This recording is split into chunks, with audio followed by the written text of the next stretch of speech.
예, 안녕하십니까.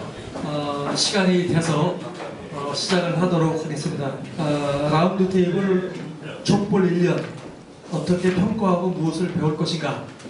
굉장히 무거운, 그러나 또 우리가 다 경험을 했기 때문에 굉장히 친숙한 그런 문제이면서 그것을 좀 학술적으로 바라보는 그런 주제입니다. 저는 사회를 맡은 중앙대 사회학과의 신광현입니다. 감사합니다. 그럼 먼저 여기 참여하신 분들을 먼저 소개를 해드리고요. 그래서 권용숙 박사님, 한국사회사학회 부회장 참여하셨고요. 그다음에 민주노총의 박병호 선생님 참여하셨습니다. 그리고 다산인권센터의 박진 선생님 참여하셨습니다. 그 다음에 여기에 연세대의 김철식 선생님은 지금 수술 중이라 참여를 못하셨습니다. 수술이 잘 되기를 기원합니다. 성균관대의 오혜진 선생님 계셨고요. 서울대 김정환 선생님, 서울대 조민석 선생님. 여기서의 호칭은 다 선생님으로 불렀습니다. 공평하게 그렇게 했고요. 그리고 지금 우리가 2시간에 걸쳐서 라운드 테이블 촛불 1년 어떻게 평가하고 무엇을 배울 것인가, 이것을 다룰 예정인데요. 진행을 좀 몇 개 주제로 나눠서 이렇게 하는 것이 좋을 것 같습니다. 워낙 주제가 굉장히 핫한 주제죠. 그리고 경험한 내용이 또 미디어를 통해서 또 각 개인들이 경험한 내용이 굉장히 다를 것이기 때문에 그런 것들을 고려해서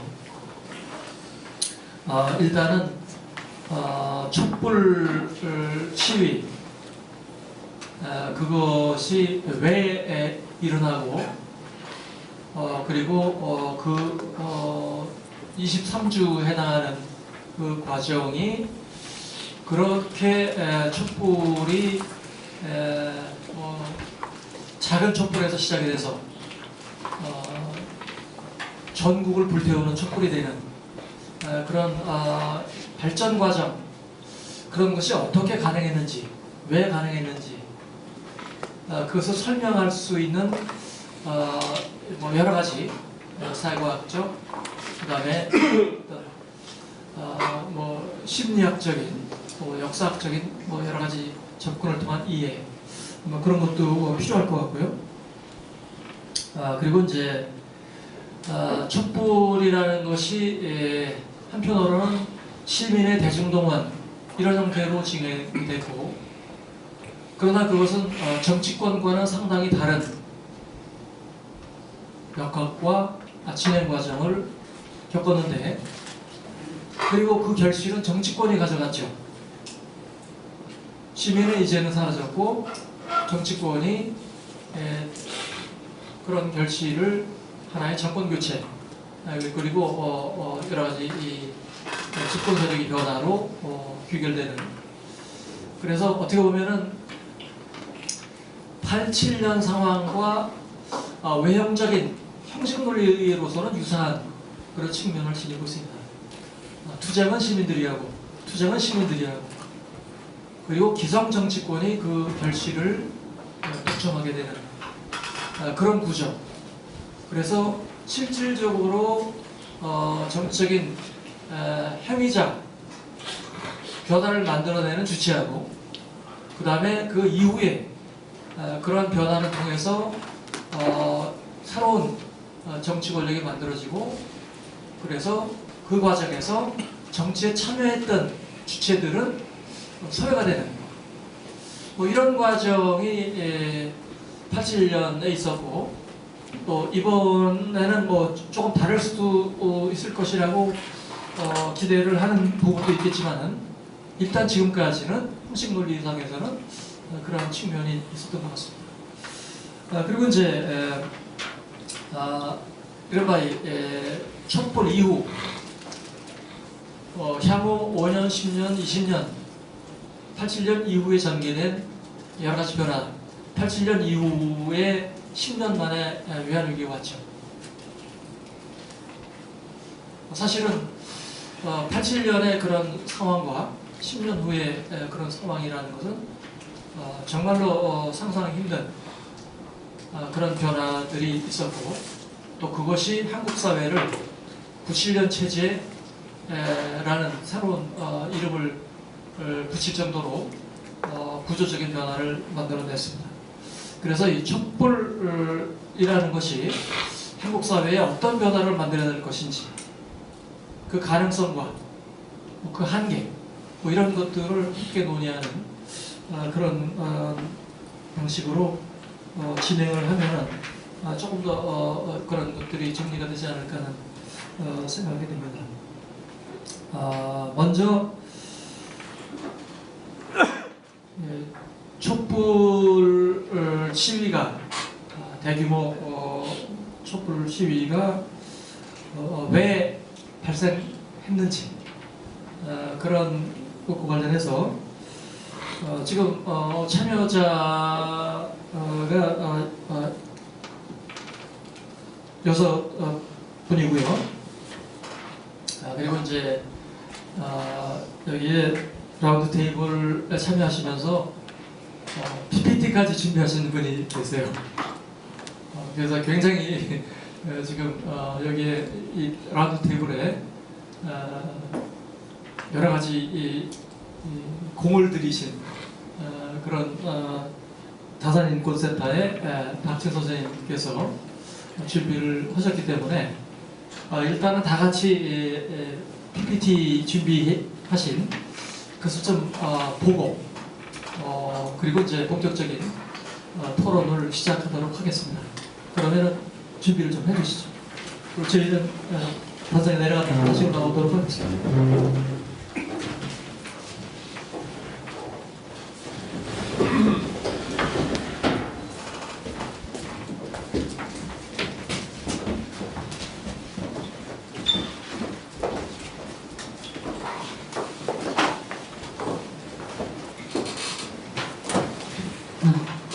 갑자기 준비를 굉장히 많이 해온 사람이 됐는데요.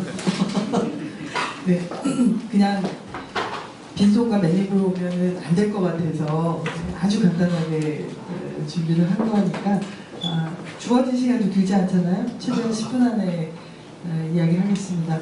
뭐 새로운 이야기라기보다는 저는 활동가고, 그리고 또 어쨌든 촛불 투신행동을 하면서 공동상황실장으로 있었기 때문에 현장에서 느꼈던 여러 가지 소외들을 중심으로 얘기하게 될 것 같습니다. 촛불 시민혁명이라고 일단 이름을 붙여봤고요. 우리 모두 다 알다시피 40년 우정이 발단이 됐습니다. 그러나 이제 모든 정부가 그 이전에도 끊임없이 이제 부정부패, 친인척 간의 부정부패 스캔들이 있었는데 왜 유달리 이 스캔들만 사람들에게 이제 이렇게 다가왔을까? 처음에 느꼈던 감각은 특급 연예인 스캔들을 보는 듯한 그런 느낌이었습니다. 사람들이 느끼는 감각이라는 게. 그런데 좀 더 이제 그 분노가 모아지는 데는 정유라 사태가 좀 꼭 수점이 아니었는가 생각을 하고요. 이 정유라 사태라는 것은 이제 반칙과 특권에 대한 분노가 지금 우리가 살고 있는 세상, 각과을의 세상에서 느끼는 이제 열패감들이 결국은 이 정유라 사건을 통해서 꼭지점을 건든 게 아니에요. 저는 이 감정이 굉장히 중요한 감정이었다. 이 촛불에서 라고 생각을 하고요. 그리고 나서 이제 이 수많은 공범자들이 불려갔죠. 김기춘, 조윤선, 이재용, 그리고 우병우만 구속이 안 됐죠. 김경수 박사까지.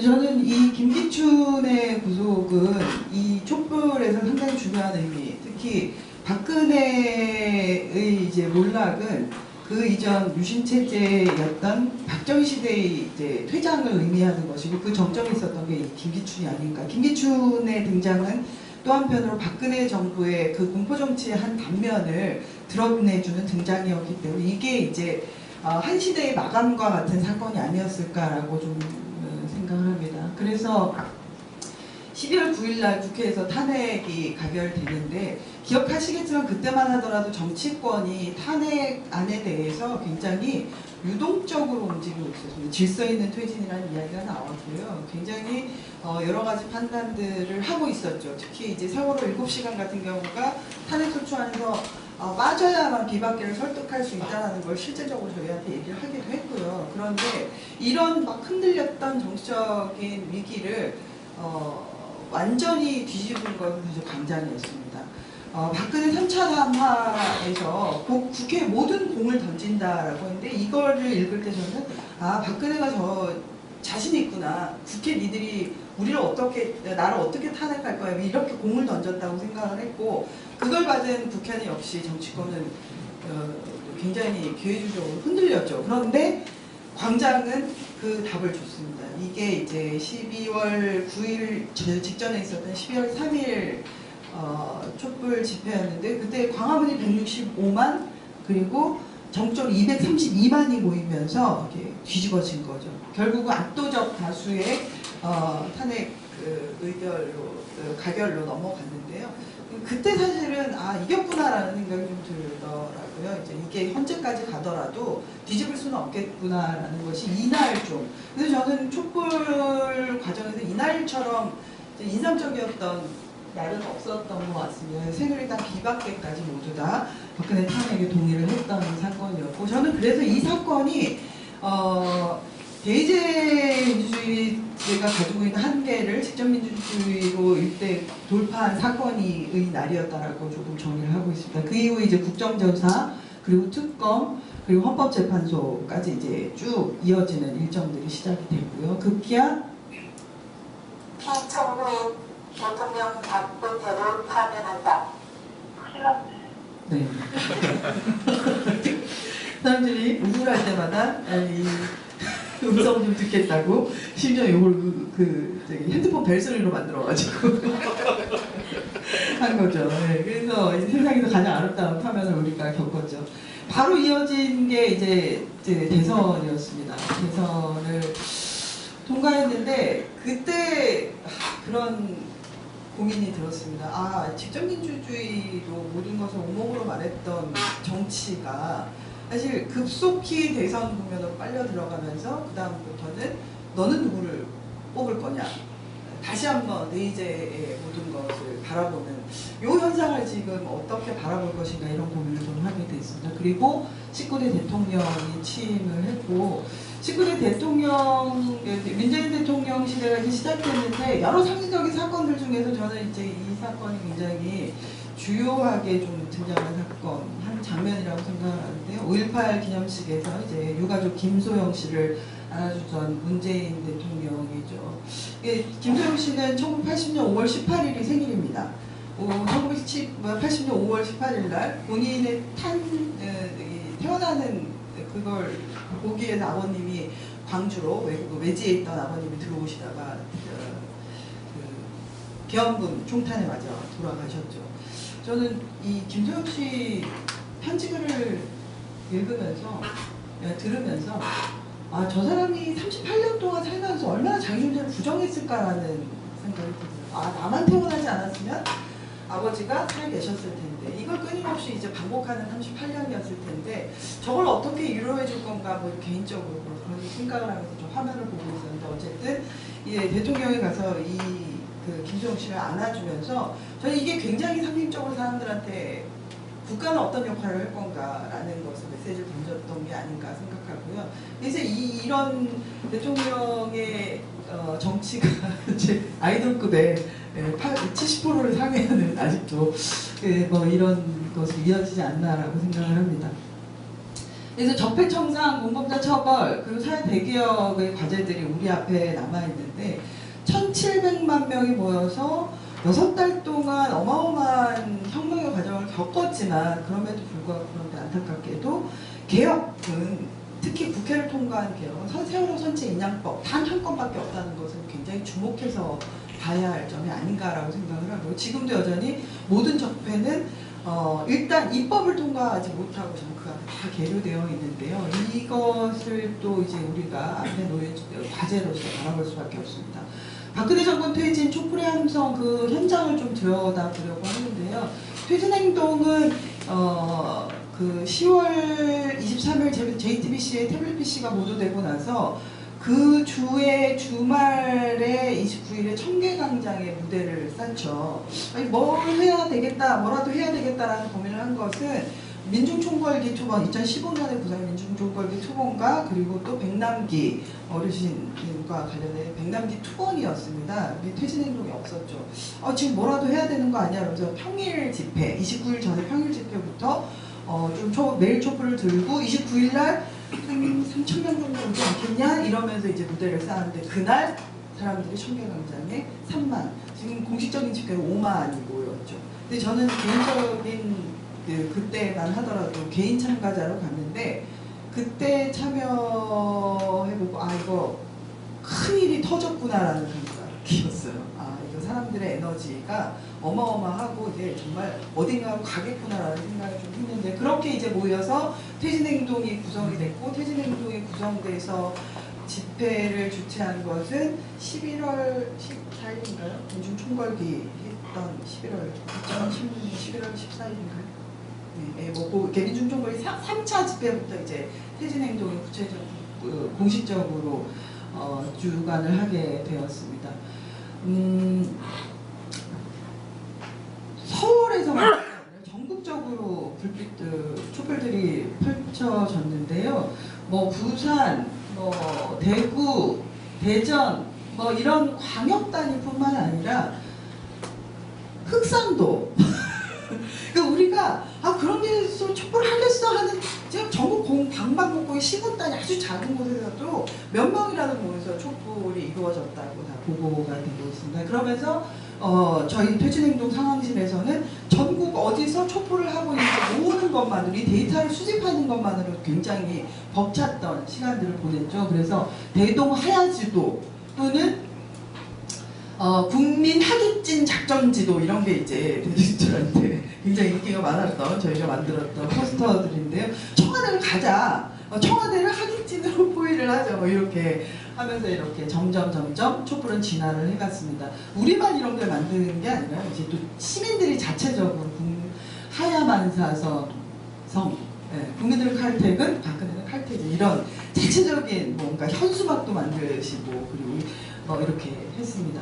저는 이 촛불 과정에 참여하면서 고민은 그래서 정치적으로 우리가 무엇을 얻을까도 굉장히 중요하고 관심 있는 주제였지만 박근혜를 퇴진시키는 것과 함께 무엇을 가장 크게 얻을 것인가 관심이 제일 많았던 것은 이 광장의 민주주의, 우리의 민주주의를 짓밟은 부패와 싸우는 이 민주주의 촛불 자체의 광장에서 얼마나 더 많은 민주주의가 가능할 것인가, 이 고민은 어떻게 이 광장에서 실현될 것인가, 이게 사실 저한테는 가장 큰 관심이었고 그래서 좀 적극적으로 일을 하게 됐습니다. 적폐란 말은 아이러니하게도 이 오래된 말을 끄집어낸 건 박근혜였죠. 2014년 세월호 참사 이후에 오랜 세월 사회 곳곳에 누적된 적폐를 개혁하겠다라는 이 이야기를 박근혜가 이야기를 했고, 그 아이러니하게도 이 오래된 이 적폐라는 단어는 박근혜를 향하게 된 거죠. 그래서 더 많은 민주주의는 가능한가? 우리 사회 곳곳에 있는 적폐는 어떻게 청산할 것인가 이제 끊임없이 했던 고민인데요. 그래서 이제 촛불 집회 과정에서도 이것을 지키는 게 굉장히 중요하다고 생각을 했습니다. 어떻게 촛불 집회에 나오신 분들이 그냥 배제되거나 아니면은 타자화되는 것이 아니라 동료 시민으로 모두 다 설 것인가. 그래서 평등한 집회를 같이 하자. 여성이 사회적 약자 누구가 청소년도 기특하고 대견한 것이 아니라 동료 시민으로서 이 광장에 다시 있다는 것을 공식적인 자리에서 끊임없이 선포했고 그런 것들을 나누어 주기도 하고 이런 노력들을 같이 했고요. 그리고 행사 자체를 만드는 것도 시민들과 같이 만들기 위해서 노력하는 그런 시도를 했습니다. 자유발언 때를 공식적으로 마련하고 그리고 시민들의 발언을 받기도 했고요. 그 광장의 기억들을 좀 끄집어내려고 그러는데요. 제가 이제 활동 경력 한 25년 차가 넘어가는 시위 전문 시위꾼인데요. 굉장히 많은 가장 다양한 시위에 참여를 했는데요. 보다 이런 시위는 처음 봤습니다. 지나가다가 그 버스에 있는 스티커를 열심히 붙이는 분들은 봤지만 몇백 명이 붙어서 저걸 띄는 건 처음 봤죠. 아, 저건 도대체 뭐지? 뭘 의미하는 건지 지금도 아직 잊혀지지 않는 장면 중에 하나인데 여러 가지 함의를 갖고 있는 것 같습니다. 좀 중심적인 감정은 이 광장이 나의 것이기 때문에 내가 지키겠다는 것이 이제 중심 감정이라는 생각을 1차적으로는 좀 한번.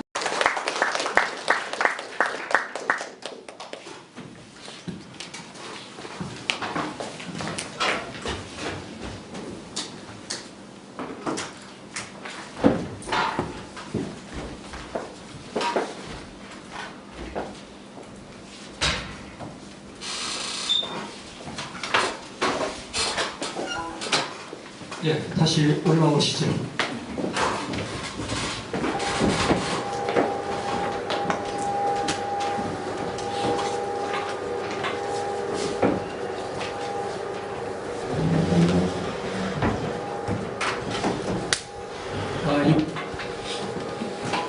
여섯 달 정도 지난 드라마를 다시 생생하게 보는 그런 상황이었습니다.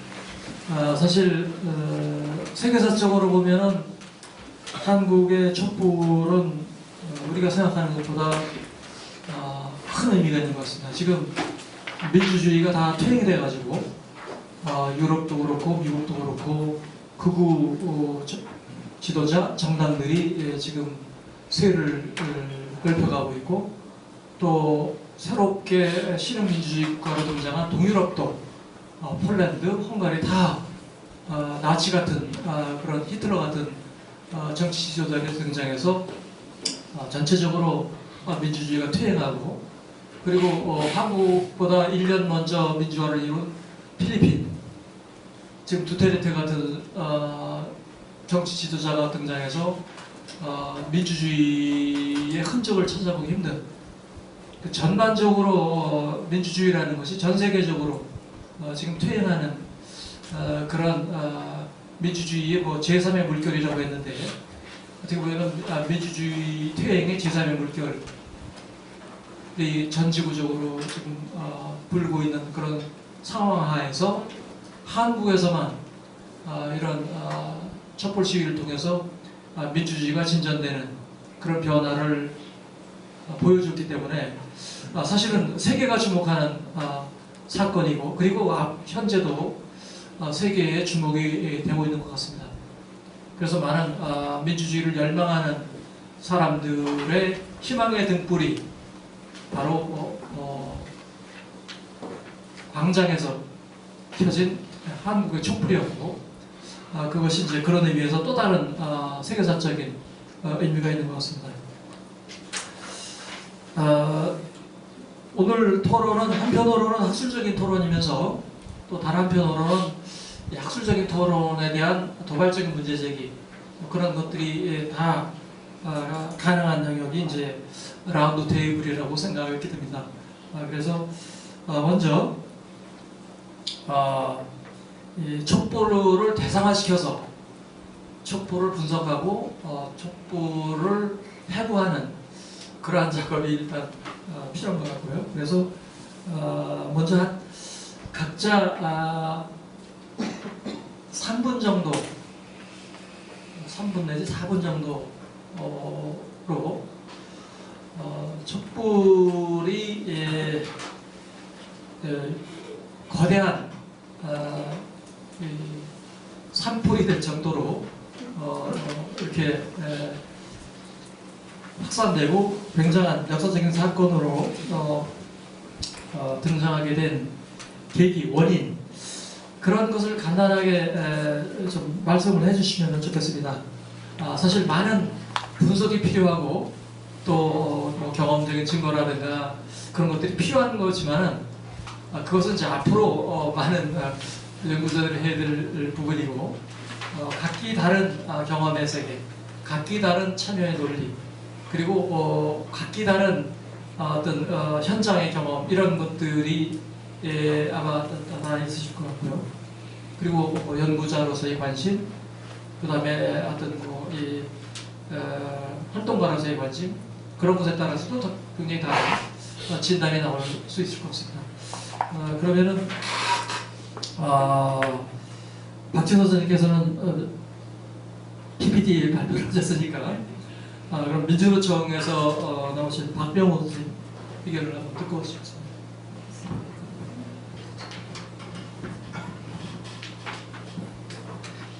예, 민주노총에서 대외협력실장을 맡고 있는 박동호입니다. 사실은 전에 그 10분을 준비하라고 해서 일단 했는데 자원 줄일 만큼 줄여보겠습니다. 또 다른 예, 이 필요하다 이렇게 생각합니다. 그래서 10월 29일 날 아까 우리 박진호 얘기를 했는데 10월 29일 날 청계에서 모여가지고 사실은 그때 행진을 어디로 하게 돼 있었냐면 조계사로 하게 돼 있었어요. 그리고 사실은 경찰들이 다 막고 있었던 상황인데 정각 사거리에서 제가 저 차를 세웠습니다. 그러니까 이른바 방송차를 세웠는데요. 그때 제 판단에는 이 방송차를 광화문으로 들어가서 광화문 집회를 성사시키지 못하면 앞으로도 광화문 집회는 어려울 것 같다라는 순간적으로 정세 판단이 됐고, 그때 사실 그 차를 마음대로 끌고 가기가 어려워요. 왜냐하면 그 차가 나중에 말썽이 나면 면허 취소당하고 굉장히 불이익이 커집니다. 그래서 그때 예민한 상황이었기 때문에 그때 차를 운영하시는 그 사장님이 일부러 옆에 같이 다녔어요. 그래서 손 딱 붙잡고 눈치를 보내고 갑시다 한마디 했습니다. 갑시다. 그러니까 잠깐 머물다가 사실은 광화문으로 뚫고 들어갔는데 그때 경찰들이 눈빛을 보니까 막을 수가 없었던 상황이에요. 그래서 이제 광화문으로 밀려 들어갔고, 그때 그 함성과 그 눈빛은 육시방진 때랑 거의 비교될 만큼 전율이 있었습니다. 그런데 현장에서는 가장 중요했던 건 안전사고였어요. 만약에 이 상황에서 안전사고가 나버리면 사실은 모든 판이 엎어집니다. 그래서 사실은 계속 밀고 가자라는 주문들이 많았으나 두 차례 밀었거든요. 그때 두 차례를 광화문 현판 쪽으로 밀었는데 광화문 북단 아래에서 스톱을 시켰습니다. 왜냐하면 이게 한두 번으로 끝날 문제가 아니어서 일단 광화문은 뚫었고, 그리고 평화적으로 끝이 나야지 그 다음부터 광화문을 우리 시민들이 접수할 수 있다. 이게 있거든요. 그래서 그때 아마 광화문을 그렇게 뚫어서 그 뒤로 100m 행진이 날 수 있었고 이랬던 것 같습니다. 그러니까 이런 과정 하나하나는 사실은 굉장히 중요하다고 생각이 되고요. 그리고 지금 3분밖에 되지 않기 때문에 그 다음에 이제 촛불이 지나갔고 적폐청산과 사회 대기업 과제에 대해서 잠깐 말씀을 드려보겠습니다. 저희들이 무던히 사실은 촛불을 저도 공동상황실장을 하고 운영위원들 70~80명이 모여가지고 3시간, 4시간, 심지어 6시간까지 대토론을 해가면서 그 집회를 하나씩 만들어 가는데, 그때 가장 저희들이 하고자 했던 것은 박근혜 퇴진은 당연한 거고요. 거기에 국회를 통해서 적폐청산 몇 가지라도 하려고 했었어요. 그래서 사실은 무던히 뚫어보려고 애를 썼는데, 그때 제가 사실은 느꼈던 절망감은 대단히 컸습니다. 그 촛불 상황 중에서 박근혜가 물러가도 이 국회 때문에 적폐청산이나 사회 대개혁이 되기가 어렵겠구나. 감도가 다른 거예요. 그러니까 국민들이 광장에 모여서 그 추운 날 모여 있었을 때 그 내면에서 타오르는 이 감도하고 국회의원들이 멀리 편안하게 지켜보는 입장에서는 감도가 사실은 온도차가 너무 다르더라고요. 그래서 이것은 향후에도 큰 문제가 되겠다 이런 생각을 했고, 결국 박근혜는 끌려 내려왔고 퇴진을 했는데, 지금 착시 현상이 저희들을 지배하고 있다 이런 생각이 듭니다. 어떤 착시냐면 과연 헬조선, 이게 나라냐, 이게 가장 큰 부호였잖아요. 그리고 이 헬조선이라는 게 어느 하나의 커플이 아니고 개인 삶을 지배하고 있는, 사실 가족제도 중에서도 헬조선이 존재를 하고 있고, 사실 약육강식의 이 이데올로기를 지배를 하고 있는 이 세상에서 이 상황이 과연 어떻게 하면은 이 적폐를 벗겨낼 수 있느냐라는 요 취지에서 정권 교체를 헬조선 탈출해서 새로운 세상이 만들어졌다라고 판단하시는 분들이 사실 있는 것이고, 이것은 헬조선을 깨고 새로운 세상을 열기 위해서 문을 하나 열었을 뿐이다라고 판단하는 상황들이 있습니다. 대부분 저희 민주노총을 비롯해서 이른바 민중진영은 사실 이제 그렇게 판단을 하고 또 있다고 보시면 될 것 같고, 그리고 이제 정치에 관심이 많으셔서 이제 정권 교체가 모든 것의 목적이었던 분들은 지금 뭐 더 기다리면서 이제 쭉 다 잘 될 거다 이런 이제 취지가 있었을 텐데, 아마 이런 그 내면의 그 갈등이 사실 마지막 1주년 촛불 대회 때 행진할 거냐 말 거냐를 놓고 거기에서 상당히 많은 갈등이 있었고, 아마 앞으로도 요것으로 인한 서로 간에 사실은 촛불을 할 때처럼 때로는 손을 잡고 때로는 서로 토론하고 갈등하면서 계속 가기는 하겠으나, 현재는 6개월이 지났는데 약간은 좀 불안합니다. 사실은 적폐가 과연 일단 적폐청산이 되지 사회 대개혁이 될 텐데, 이 부분들이 이번 국회, 불과 며칠 안 남은 이번 국회에서부터 과연 세월호 가족들이 농성에 돌입하는 상황이 없어야 될 텐데 걱정이 됩니다. 그리고 저희들도 마찬가지고요. 그리고 이른바 노동자 농민들, 빈민들 지금 그리고 일반 우리 비정규직 시민들 모두 다 조금 더 빠른 속도를 원하고 있는 건 사실입니다. 그런데 그것이 아직은 좀 더뎌져서 좀 우려가 된다. 이렇게 일단 말씀드리는 거를 마치겠습니다. 네, 감사합니다. 여러 가지 내부적인 민주노총 내에서의 여러 가지 경험과 또 어떻게 보면 관점, 시각 뭐 이런 것들을 좀 들을 수 있어서 좋았습니다. 감사합니다. 그러면은 권영숙 선생님은 아까 발표를 하셨더라도 나중에 좀 늦게 오신 분들 계시니까 간단하게만 해주시면 좋겠습니다. 질문에 대한 답을 하겠습니다.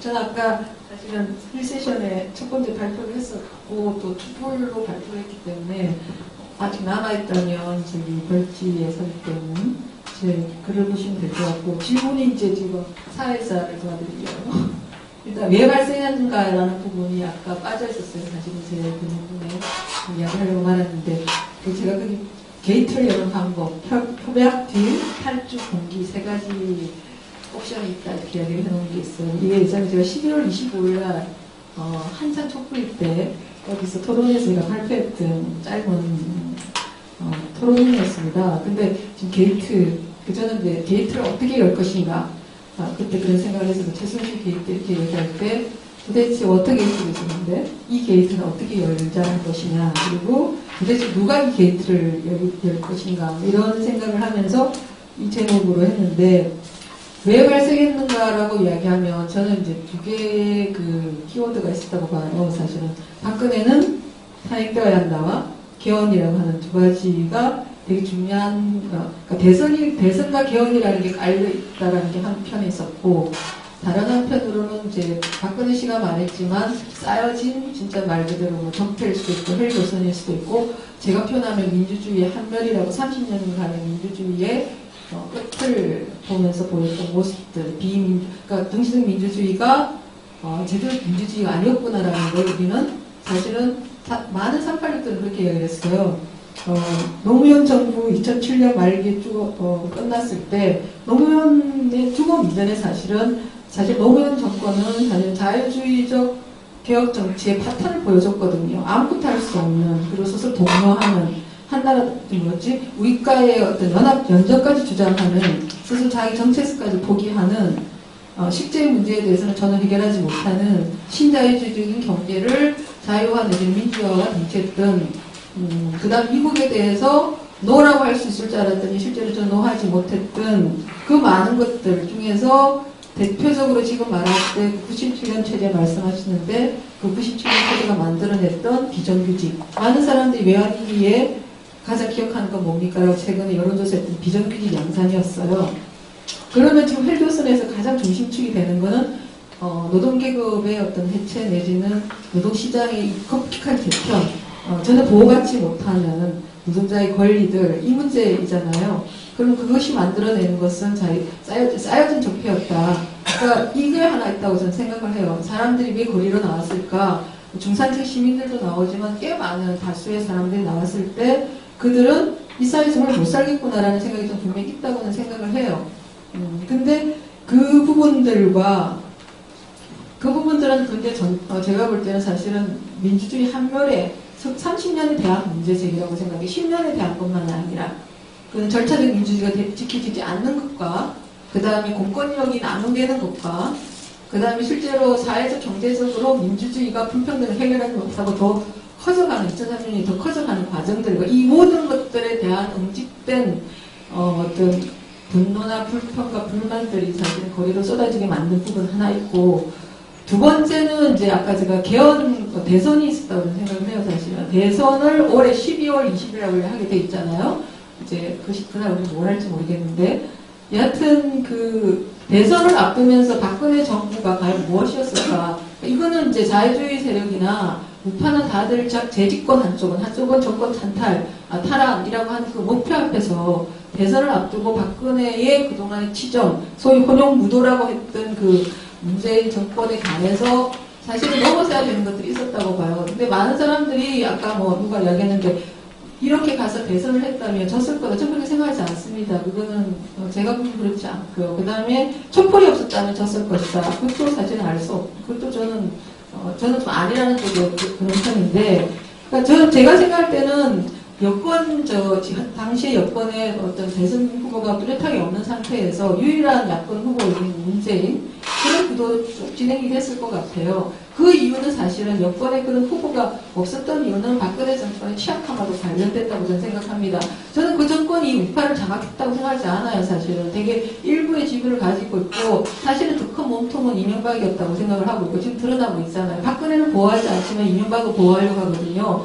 그래서 우파에 대해서 저는 좀 더 많은 검토가 필요하다라고 생각을 하고 있어요. 하여튼 그렇기 때문에 우파 입장에서는 보면 이 다음 대선이 좀 필요했다고 저는 생각해요. 사실은 그런 문제들 속에서 대선의 압박 속에서 박근혜에 대한 어떤 원군들이 사라지는 그래서 실제로 보면 내용적으로 보면 강원파의 분열이 저는 우파의 분열이 되게 중요한 문제를 정리했다라고 생각합니다. 그래서 법원도 그렇기 때문에 그런 판결을 가처분 신청을 받아줬다고 생각을 하고 사실은 내용적으로 보면 230만까지 가고 1,700만이 나왔는데요. 사실은 많은 사람들은 집회에 나올 수가 없어요. 우리 한국 사회에서 토요일날 집회 나올 수 있는 사람들은 일부 제한도 있습니다. 그러니까 그 안에는 정말 많은 사람들이 나갔다는 이야기예요. 그러니까 거의 친박 세력 일부와 갔던 사람들 말고 마지막에 다 갔다. 왜 그들이 나갔을까? 그러니까 박근혜의 모든 것을 몰아붙이면서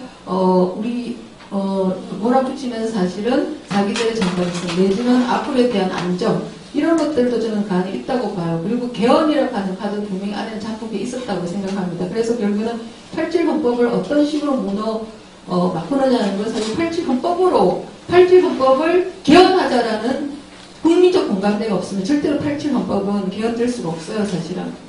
그죠? 우리가 만드는 거잖아요. 그렇기 때문에 87헌법은 이제 종지부를 찍자, 이제 시효가 다했다라고 하는 것이 아니면 개헌은 그 앞에 얼마든지 계속 말했지만 실제로 개헌은 이루어지지 못했던 이유인데 그래서 저는 이 두 가지가 결합된 것이었다. 그래서 사실은 정리를 하자면 사실은 이제 이거는 질문이 그거죠.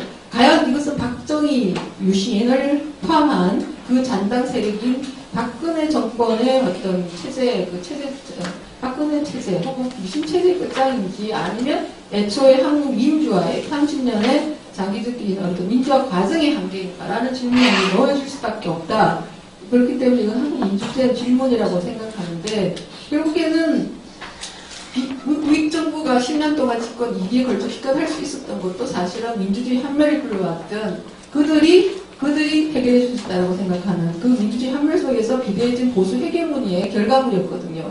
그렇다면 지금 질문돼야 될 것은 단지 박근혜 체제, 박근혜 적폐뿐만 아니라 한국 민주화의 그동안의 30년에 대한 질문들이 있지 않는다면 이 문재인 정부 이후의 가정들도 사실은 이 질문 속에 사실 놓여져 있다고 생각을 합니다. 그래서 사실은 그런 점에서 이 2016년에 더 몇 달 동안에 문제 제기했던 것들은 아직도 유효하죠. 그런 점에서는.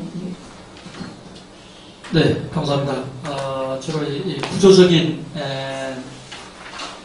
요인, 좀 더 한국 사회 시스템, 경제 시스템이 지니고 있는 내적인 모순적인 그런 요소들의 영향을 크게 받았다. 뭐 한마디로 하면은 헬조선을 만들어낸 시스템, 거기에 대한 누적된 반감, 분노 이런 것들이 박근혜 태블릿 PC, 최순실 PC죠. 그런 것들을 계기로 해서 분출됐다. 뭐 그렇게 해석을 할 수 있을 것 같습니다. 그러면은 좀 더 젊은 세대의 얘기를 들어보도록 하겠습니다. 네, 오혜진 선생님. 네, 안녕하세요. 오혜진입니다. 저는 사실 이 자리에 이 촛불 동기와 젠더 정치와 관련한 이야기를 좀 해달라는 말씀을 듣고 그런 내용을 좀 준비했는데요. 촛불 때부터 지금까지 그 광장 정치와 젠더와 관련한 여러 가지 행사를 많이 했었는데 사실 왜 페미니스트들이 촛불에 참여하게 됐는가라는 질문을 그때부터 이미 좀 자주 받았었던 것 같아요. 근데 노동자들 혹은 비정규직들에게 왜 촛불 집회에 참여하세요? 라는 질문은 별로 들어보지 못한 것 같은데 페미니스트들은 왜 참여한 거죠? 라는 질문이 사실 전 되게 생경하게 느껴졌거든요. 애초부터 이 박근혜 퇴진운동과 페미니스트 정치의 그 의제가 별개라는 그런 식의 전제가 있는 것 같아서 좀 낯설게 느껴지기는 했습니다. 그래서 그 이후에 그 페미니스트들이 뭐 광장에서 민주주의를 외쳤다 이런 식의 보도가 나올 때 아주 쉽게 페미니스트들이 광장에 나온 이유를 설명하는 주된 설명 방식은 뭐 광장에서 성희롱이나 성추행 등이 등번하기 때문에 뭐 여성을 혐오하지 말라라는 식의 주장을 하고 그 광장에서 벌어지는 일련의 여성 안전에 대한 어떤 치안, 경찰 같은 그런 목적으로 나왔다. 그리고 또 그 밖에 여러 뭐 장애인, 여성, 노동자 이런 여러 가지 광장을 이루는 다성 중에 하나로서 이렇게 페미니스트들의 광장 정치 참여 의의를 설명했던 것 같은데요.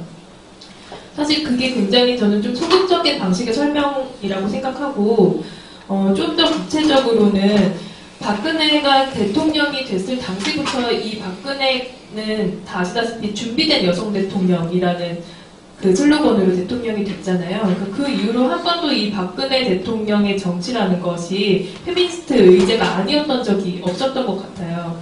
그래서 준비된 여성 대통령으로 시작해서 맨 마지막에는 그 유영하 변호사가 얘기했듯이 보호되어야 할 여성의 사생활이라는 그런 말로 박근혜 대통령의 했던 모든 실책 같은 것을 가리려고 했을 때 사실 박근혜 대통령은 언제나 여성성 같은 범주를 되게 자의적으로 운용함으로써 자기의 그 통치수를 마련했던 되게 대표적인 그런 사례이기 때문에 이게 언제나 페미니스트들의 현안이었던 거죠. 근데 사실 더 문제는 그 이후에 최순실이라는 또 이재명 씨의 말에 의하면 그냥 아무 힘없는 강남 아줌마, 여염집 뭐 그런 아줌마가 권력의 어떤 실세였다는 것이 드러나면서 사실 박근혜 대통령의 정치적 실책에 대한 공격이 대부분 다 여성 혐오적이고 여성의 시민권 자체를 부정하는 원수를 통해서 나타났다는 것이 이 페미니스트들이 이 광장에 더 직접적으로 참여하게 된 원인인 것 같거든요.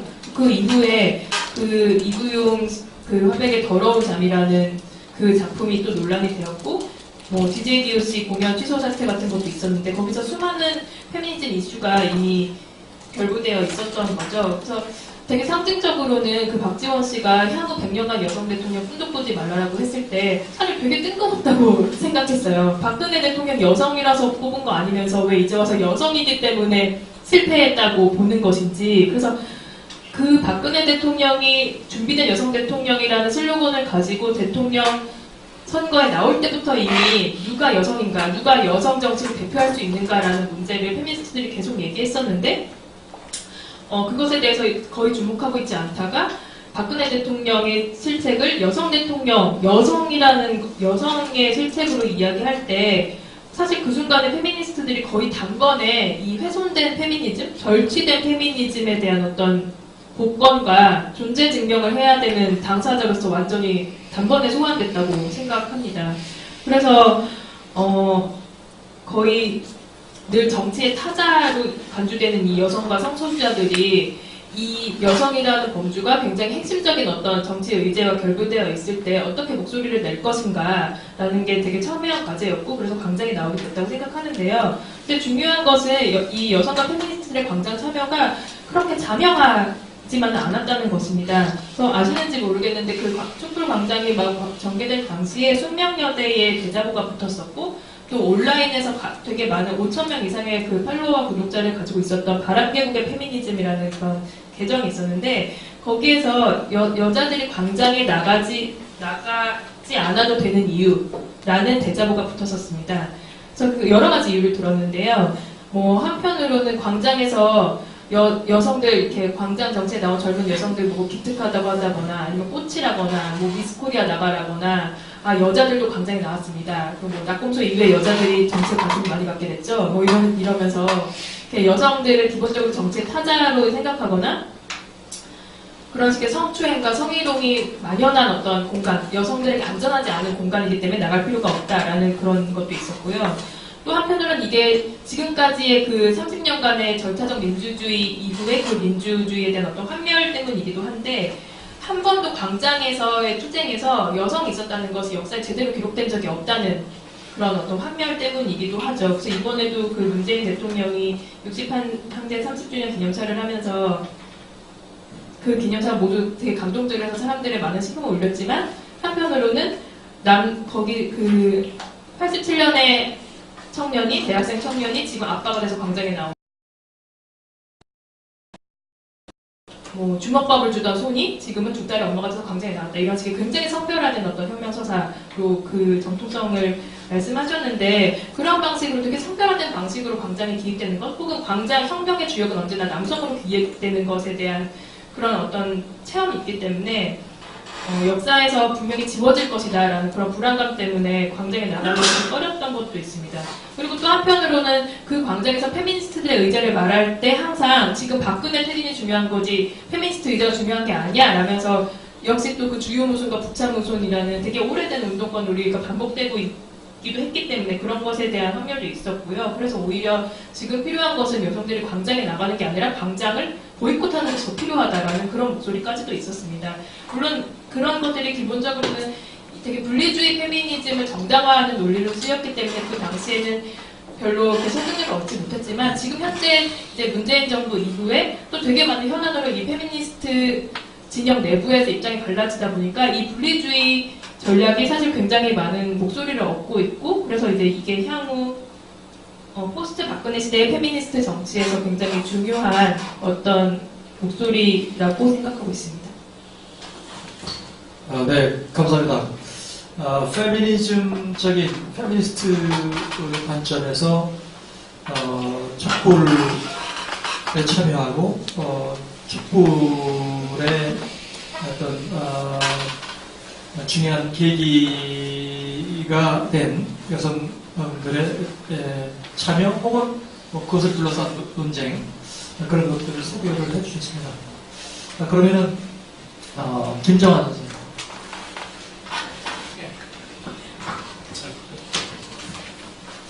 네, 안녕하세요. 저는 서울대 사학과 대학원에서 공부하고 있는 김정환입니다. 글로만 뵙던 데서 광장에서만 뵙던 분들하고 얘기할 수 있게 돼서 반가운데요. 처음에 신광현선생님께서 주셨던 논제를 듣고 살짝 당황을 했어요. 촛불이라는 게 어떻게 해서 일어날 수 있었는가. 제가 여기서 이제 오게 돼서 이 주제를 듣고 제일 생각을 했던 거는 이제 많이 생각을 했지만 촛불이 왜 가능했고 어떻게 일어날 수 있었는가에 대해서는 놀랍게도 제가 생각을 하나도 안 해주더라고요. 오히려 제가 관심이 있었던 거는 그 이후가 계속 관심이 있었고, 더 나아가서는 촛불을 아마 염두에 두고 이 제목을 짰을 수 있겠지만, 촛불이 과연 봉기였는가? 이런 생각도 많이 들더라고요. 그에 대한 제 나름 잠정적인 생각은, 촛불은 아까 정영진 선생님도 토론에서 말씀하셨지만, 수적으로 굉장히 많은 사람들이 나왔고, 굉장히 많은 참가를 이루고, 굉장히 큰 에너지를 보였지만, 이게 과연 벌떼 같았나? 약간 이런 생각은 들더라고요. 굉장히 많은 수가 나왔지만, 굉장히 절대된 활동이었다. 그리고 나름대로의 어떤 질서 잡히고 제한된 목표에서 이루어진 어떤 그런 행동이었기 때문에, 봉기라는 이름에 잘 맞는가 하는 생각은 계속 들었습니다. 오히려 제가 생각했을 때, 봉기라고 한다면은, 촛불 이후에 있었던 일들이 많이 공유되진 않았을지라도 봉기에 가깝다는 생각을 많이 했었고요. 그런 생각도 들어요. 선생님께서 그 논제를 주셨을 때 떠올랐던 것 중에 하나가 80년 광주를 설명하는 여러 사회과학적 설명 중에 조정범 선생님의 5월의 사회과학 있지 않습니까? 그 책을 보니까 80년 광주를 설명하려는 여러 사회과학적인 설명들이 있지만 어떤 구조에 의해서, 어떤 정세에 의해서 광주 항쟁이 성립했다, 가능했다라는 식의 설명이 중요한 게 아니라 광주 자체가 어떤 구조 형성적 사건이었다라는 식으로 나는 전환이라고 할까 그런 글을 쓰였던 게 기억이 나서 저도 사실 이 촛불이라는 게 어떻게 발생했는가, 어떻게 가능했는가 하는 질문도 중요하지만 물론 그것보다 더 나아가서 이 촛불이 과연 사회를 바꿀 수 있었는가, 내지는 삶을 바꿀 수 있었는가, 광장에서의 민주주의가 일상의 민주주의로 이어질 수 있었는가 하는 질문들을 더 크게 가졌었던 것 같습니다. 그것과 관련해서 제가 이제 조금만 덧붙이자면은 제가 진짜 봉기라고 생각했던 거는 촛불 이후에 있었던 일들인데 저는 지금 학교에서 그냥 공부를 하고 있으니까 제가 있는 학교에서의 일들만 이제 기억이 떠오르더라고요. 3월 10일 날 이제 탄핵이 되고 나서 11일이었나요? 그리고 11일에 이제 당시 서울대 본관을 점거했던 학생들이 있었는데 그 학생들에 대한 이제 직원들을 동원한 어떤 학생들은 침탈이라고 표현하는 뭐 그런 일들이 있었고 학교 학보사인 대학신문에서 편집권 침해 항의해서 백지 발행을 하고 또 어떤 과 보수의 표절 사태 내지는 갑질 문제 이런 것들에 대한 문제제기가 있었고 그 이전부터 있었던 어떤 기학생 조교들의 파업 뭐 이런 것들이 마치 기다렸다는 듯이 일어나더라고요. 그래서 그걸 겪으면서 어떤 감각들이 있었구나, 내지는 어떤 흐름들이 있었구나 하는 것을 느낄 수가 있었고 사실 제가 있는 학교뿐만 아니라 이제 그 무렵 일종의 권리 상태라고 해야 될까요? 그러니까 정권이 이제 기존 정권이 탄핵되고 새로운 정권이 들어서 당내의 어떤 그 사이에서만 가능할 법하다고 생각한 그런 문제 제기들이 뭐 기업, 병원, 뭐 학교, 뭐 일터 곳곳에서 이루어지는 것들을 보고 이것들이야말로 봉기가 아니었는가. 그리고 이 봉기, 이것들을 봉기라고 명명한다면은 이런 일상적인 관계에서의 어떤 권위주의랄까 그런 문제들을 지속시키고 받아 안을 수 있을까. 이게 정말 어떤 봉기의 관건이 아닐까 하는 이런 생각들을 저는 더 많이 했던 것 같습니다. 예. 네, 감사합니다. 촛불 이후에, 직후에 나타난 여러 가지 변화들. 아마 촛불이라는 것이 탄핵까지 가고 탄핵 이후에 계절의 변화, 겨울에서 봄으로 되면서 각종 온갖 곳에서 변화가 생기는 듯한 사회 제 영역에서 다양한 형태의 일어나는 변화, 그것이 이제 봉기다. 뭐 그런 그래서 대학의 자생에서의 변화, 요즘 각종 여러 뉴스에 나오는 문제 제기들, 뭐 성폭력에 대한 문제 제기들이라든가 굉장히 다양한 영역에서의 갑질, 고발, 뭐 이런 것들이 다 관련된 그런 이슈라고 생각합니다. 그러면은 좀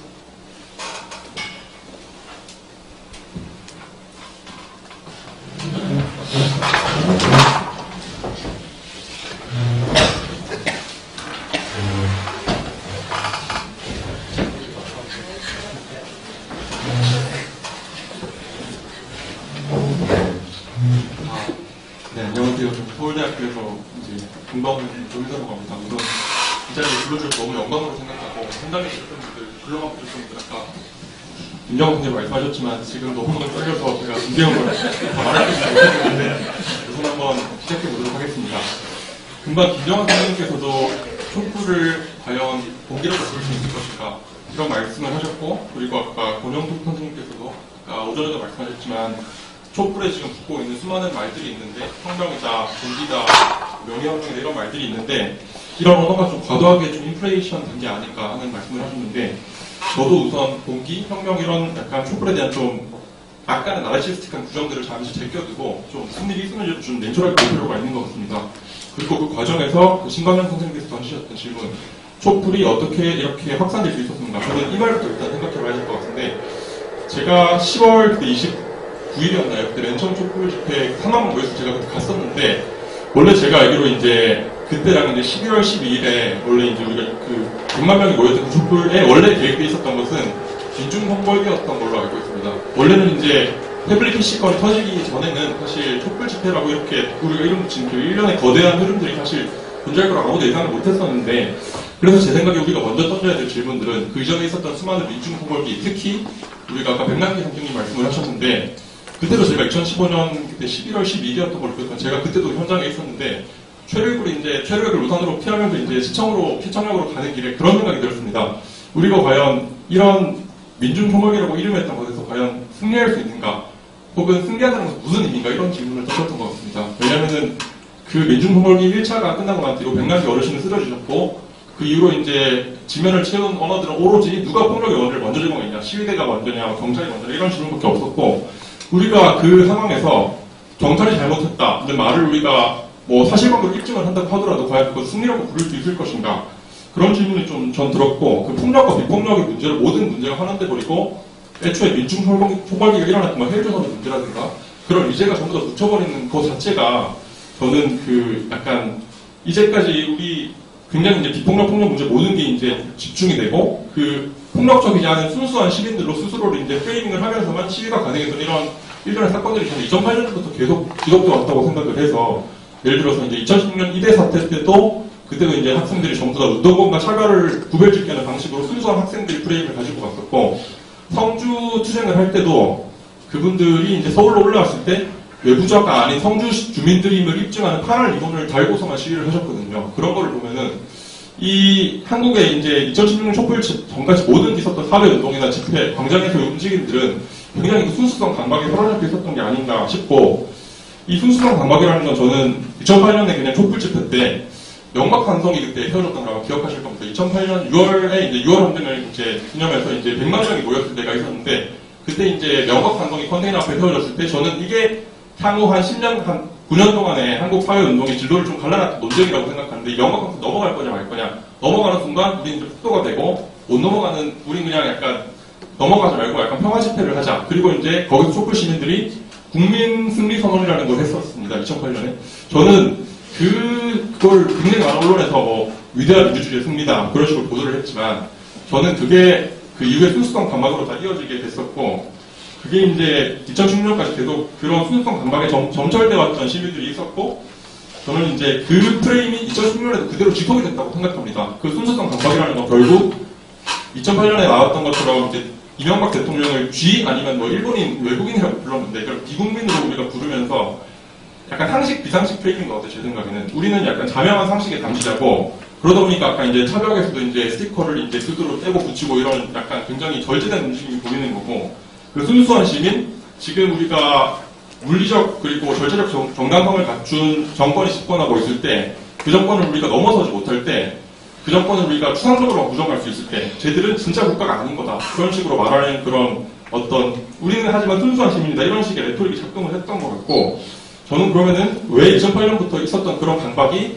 항상 실패하다가 2016년에 성공할 수 있었냐, 저는 그 질문에서 저는 좀 약간 굉장히 좀 조심스러운 해석을 내릴 수밖에 없는 것 같은데, 그건 조선일보마저도 이건 문제라고 생각했을 정도의 굉장히 약간 전국민적인 공감대가 형성됐던 사건이 터졌기 때문이라고 생각을 하거든요. 근데 그게 제가 이렇게 말하는 거는 그만큼 중요하다는 의미라기보다는, 정말 보수적인 프레임 위에서 이 국정농단이라는 게 프레임화가 되면서 아까 오해준 선생님도 말씀하셨지만 강남 하수구가 국정농단했다. 그런 굉장히 보수적인 프레임에 의해서 촛불 집회가 이제 시작이 됐다고 저는 생각을 하기 때문에 그 최대 다수가 모일 수 있었고 이게 나라냐 이런 굉장히 상식적이고 굉장히 보수주의적인 언성으로만 이 시위가 지속이 됐다고 생각을 합니다. 그렇기 때문에 이 사건에 대해서 우리가 혁명이나 복귀나 이런 말을 하기 전에 약간 뭐 97년 체제냐 87년 체제냐 이런 뭐 어떤 우리 사회에 겹겹이 쌓여져 있었던 그런 적폐들이 이거 하나로 다 날아갈 것을 기대하기 전에 이 촛불에 모였던 사람들의 어떤 마음의 보수성이랄까 혹은 시위 문법의 그 순수성 반박 같은 여러 가지 지점들을 우리가 좀 냉철하게 관찰하지 않으면 우리가 촛불에 대해서 지나치게 큰 기대를 어쩌면 하고 있는 것은 아닌가 그런 생각도 저는 좀 들었습니다. 예, 한편으로는 참여자의 내부 관점에서 또 다른 한편으로는 촛불 이전에 여러 가지 민중 촛불 기가든가 그런 것과 촛불 이후에 여러 가지 사건들의 변화 그런 것이 연속성상이 있다기보다는 상당히 다른 그런 것에 기초하고 있다.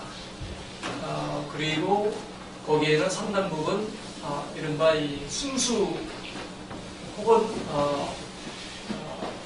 평화적인 이런 어떤 강박관념이라는 것이 굉장히 크게 작용했고 그것을 통해서 촛불 시위라는 것이 지니고 있는 내적인 자기를 절제하고 좋게 표현하는데 그것이 지니고 있는 여러 가지 속성들 그것은 어떻게 보면은 촛불 항쟁 자체가 내재적으로 지닐 수 있는 한계를 아마도 염두에 두고 이 얘기를 하신 것 같습니다. 그래서 촛불에 대한 과도한 평가 혹은 과대한 평가 뭐 이런 것들이 어떻게 보면은 지나치게 주관적인 혹은 희망사항, 희망이 내재된 그런 것이 아니라 상당히 이제 조심스럽게 이런 말씀을 해주셨어요. 굉장히 중요한 어떤 문제 제기가 될 수 있다고 생각이 됩니다. 그래서 일단은 촛불이 등장한 계기 원인 뭐 이런 것에 대해서 말씀해 주셨는데요. 제가 2008년 광우병 관련해서 시위하고 이번 시위하고의 공통점도 있고 차이점도 있었던 것 같습니다. 그때는 굉장히 이른바 전통적인 운동권이 아닌 혹은 전통적인 어떤 뭐 학생운동이건 노동운동이건 뭐 시민운동이건 그런 운동권이 아닌 다양한 형태의 인터넷 카페에서 참여했죠. 그래서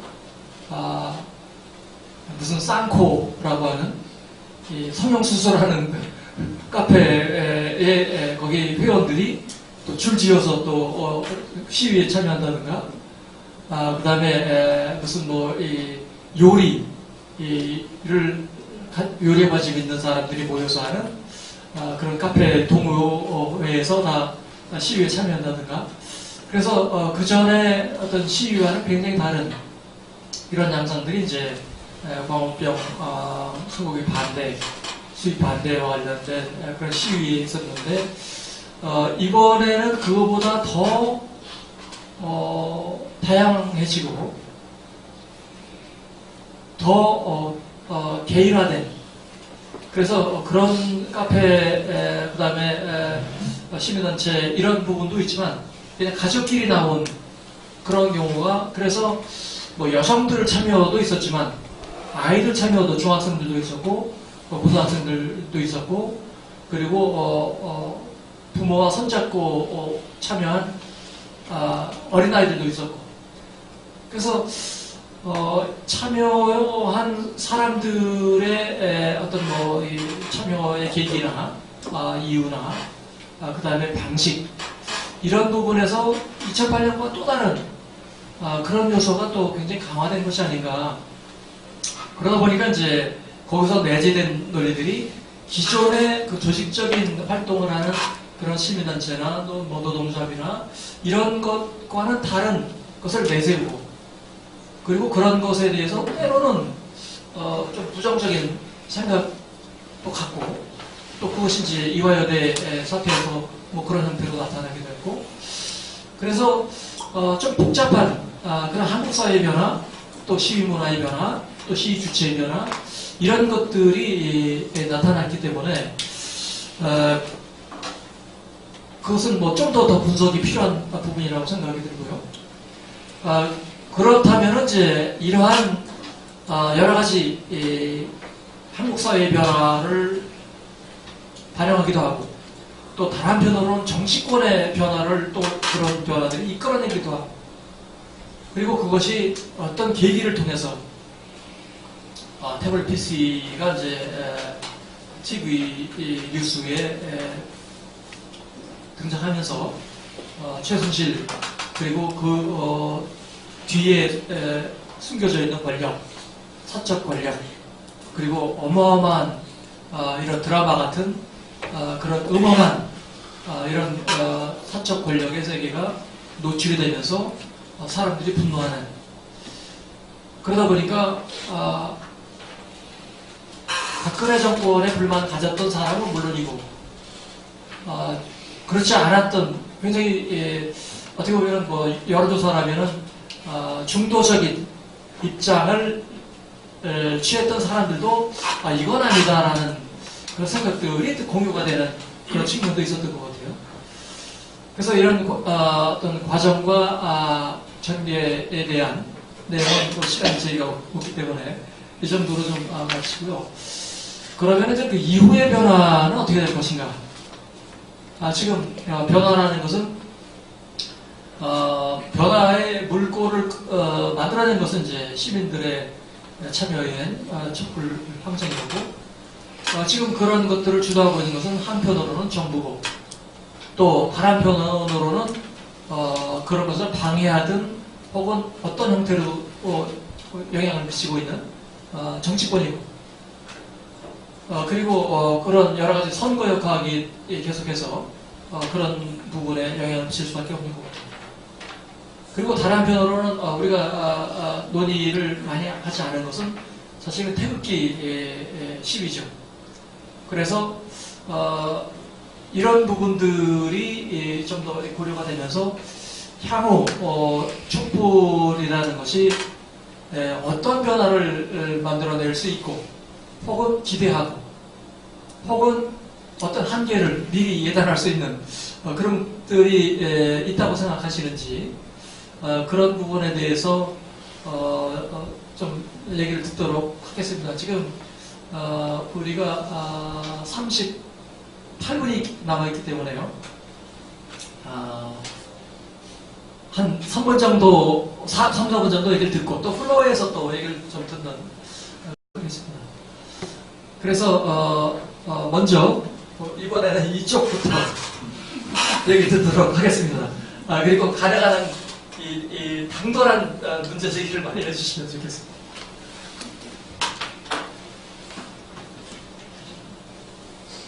네, 가능한 당돌하게 문제 제기를 해보도록 하겠습니다. 제 생각에는 금방 신광현 교수님께서 이제 우리가 앞으로 추후에 어떤 변화를 기대할 수 있을 것인가, 촛불에 대한 분석을 하는 거, 그런 말씀을 해주셨는데, 저는 역시 이제 앞으로 미래의 변화를 생각하기 위해서는 우선 촛불 광장에서 나타났던 이제 형태에 대한 관찰이 굉장히 선행돼야 되는데, 우선 저는 여기서 핵심은 역시 그냥 그런 게 있었던 것 같습니다. 우리가 11월 달에 집회가 매주 토요일마다 있었는데, 그때 사실 신문, 언론상에 보도됐던 핵심은 어떤 의제들이 외쳐졌냐라기보다는 몇 명이나 모였냐, 혹은 청와대 몇 미터 앞까지 갔냐, 이런 게 되게 흥미로웠는데, 저는 아까 제가 영광청 앞에서 사람들이 이제 국민 승리 선언을 하고 약간 대안적인 국가를 우리가 상상적으로 만들어서 너희는 비정상이 우리는 상식이다, 이런 식으로 말했던 게 저는 2016년에도 여전히 반복됐다고 생각을 하는데, 그게 저는 그러니까 아까 국민 상식주의라는 표현을 아까 박진 선생님 PPT에서 아까 봤던 것 같은데, 청와대라는 문화생활에서 말하는 성스러운 중심이 지금 타락한 자들 혹은 능력이 없는 질이 멸렬한 정치 지배 권력에 의해서 점유당했다고 판단을 하고 그 성스러운 중심을 우리가 그 성스러운 중심이어야 하는 청와대를 마주보고 있는 광화문에서 대안적으로 구축하려고 했던 그게 촛불의 핵심이라고 보는데 과연 그렇다면 이 성스러움의 내용을 무엇으로 채울 것이냐 이제 그거를 이제 뭐 재벌 개혁이나 뭐 82년 시대의 뭐 급진화나 아니면 뭐 신자유주의 뭐 세상이나 이런 구체적인 내용이 저는 촛불에 있었다고 하기보다는 그 누구도 그 상식이 정확히 뭔지는 모르지만 상식으로 하나로 모두가 된 그런 될 때까지 보이자 일단 최대한 많이 모이고 보자. 저는 이게 약간 촛불 집회의 정신을 가로질렀던 에토스인 것 같습니다. 그렇다면 이제 이걸 우리가 앞으로 어떻게 끌고 나갈 것인가 이런 문제인데 저는 하나 이제 우리가 여기서 단서를 찾을 수 있는 건 아까 박진선 선생님 PPT에서 역시 말씀을 해주셨는데 촛불 1주년을 이제 10월 28일인가요? 저번 달 토요일에 이제 기념을 하려고 했을 때 아까 말씀하셨듯이 청와대 행진을 가지고 논란이 많이 빚어졌고 제가 오늘의 유머라는 사이트에서 이게 시작이 된 걸로 아는데 한 네티즌이 이제 청와대를 왜 행진으로 가냐 적폐는 지금 여의도에 있다 이러면서 주로 문재인 대통령의 지지자들인데 여의도 촛불 파티라는 거를 열었습니다. 거기서 이제 나온 말들이 되게 흥미로운데 슬로건이 3개였습니다. 뜬금없는 반미주의 반대, 기승전 석방 반대, 이건 한상균 위원장을 말하는 거고요. 그 다음에 대책 없는 청와대 행진 반대, 이 3가지인데 저는 이 3가지를 우리가 고려해 본다면은 우리가 일단 촛불을 어떻게 해석하고 앞으로 채널링 할 것이냐 그 질문에 대해서 우선 좀 분할을 할 필요가 있다. 문재인 정권에 대한 우리인이 하고 싶은 거 다 해 그 말로 상징되는 그 약간의 맹목적인 지지를 하는 사람들이 있고 그 다음에 그게 아닌 사람들이 분명히 있는 것 같아요. 저는 이걸 좀 분할해서 생각할 필요가 있는 것 같고 근데 다만 제가 하나 덧붙이고 싶은 말은 우리인이 하고 싶은 거 다 해 이런 말을 하는 사람들을 지금 언론에서는 뭐 문바라고 부르기도 하고 그 다음에 문재인 대통령이 달님이라고 불리거든요. 온라인에서 문씨가 이제 달이니까 그래서 뭐 달님 할 때 달이랑 탈레반을 달레반이라고 부르기도 합니다. 문재인 정권에 대한 맹목적인 강진도 이렇게 묘사를 하는데 저는 이런 규정을 우리가 하기 전에 한번 생각해봐야 될 게 우리가 분명히 지난 겨울에 봤던 광장에 모이고 이제 사람들을 같이 데리고 나오고 국회의원들한테 문자를 보내서 탄핵을 촉구하고 이랬던 사람들을 그때만 하더라도 우리가 위대한 주권자 시민이나 뭐 참여하는 시민이나 뭐 민주주의의 희망이다 뭐 이런 식으로 봤었는데 그랬던 사람들이 정확히 지금 달레반 문바 소리를 듣고 있는 사람들이거든요. 그래서 제 생각에는 우리가 너무 규범적인 기대를 하거나 가치평가를 내리기 앞서서 그 사람들이 왜 이렇게 다른 모습을 가지고 있나 아니면은 결국 그 사람들 입장에서 다른 모습이 아닐 텐데 왜 이런 상반된 행동을 할까 저는 약간 이 질문이 좀 먼저 분석적으로 좀 전개될 필요가 있다고 생각을 합니다. 네, 여기까지 말씀드리겠습니다.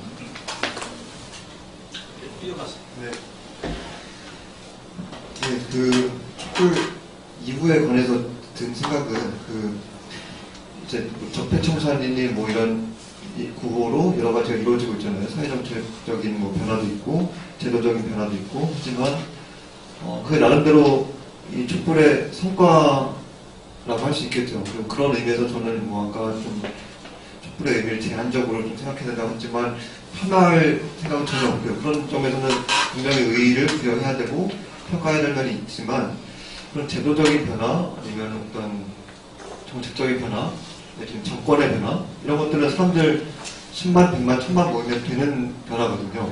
하지만 제 생각에는 진짜 변하지 않는 게 뭐냐 광장에서 느꼈던 해방감이나 자유의 감각 같은 것들을 이어나가지 못하게 하는 그 걸림돌 같은 게 뭐냐 이런 것들이 사실은 어떤 몸에 배어있는 관습이라거나 관행이라거나 문화라고 할까 아니면은 마음가짐, 행동거짐 뭐 이런 것들이라고 생각을 하거든요. 그리고 이런 차원의 것들을 어떻게 변화시켜 나갈 수 있을까 100만이 모여도 안 변하는 이것들을 변화시키는 게 좀 진짜 중요한 일이라고 저는 생각을 하고요. 이를테면은 뭐 우리가 많이 떠올릴 수 있는 그 소수자들의 뭐 어떤 레이블들이 있겠지만 뭐 여성, 청소년, 뭐 노인, 장애인 아니면 군대 안 갔다 온 남자 내지는 교육 수준이 낮은 사람 이런 사람들이 어떤 자기 나름대로의 공동체에서 몫을 요구할 때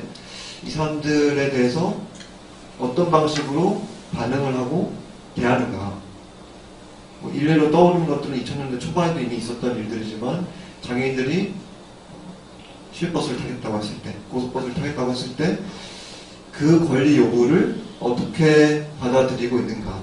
이 사람들이 과연 시민인가 보면은 이 사람들의 나름대로 어떤 공적으로 나타날 권리, 퍼블릭하게 아니면 발언권을 요구할 권리, 청소년들이 선거권을 달라고 할 때 미숙한 존재라고는 하지만 그럼 그 미숙한 존재들이라는 걸 100번 양보해서 인정하더라도 그 미숙한 목소리를 어떤 방식으로 들을 수 있을 것인가? 그 목소리를 들어서 정치적인 요구를 해석을 해내고 또 같이 얘기해 볼 수 있는 방식으로 받는 그런 기술들을 연마해야 되고 그런 기술들을 연마하는 거는 100만 천만으로 안 되는 것 같다.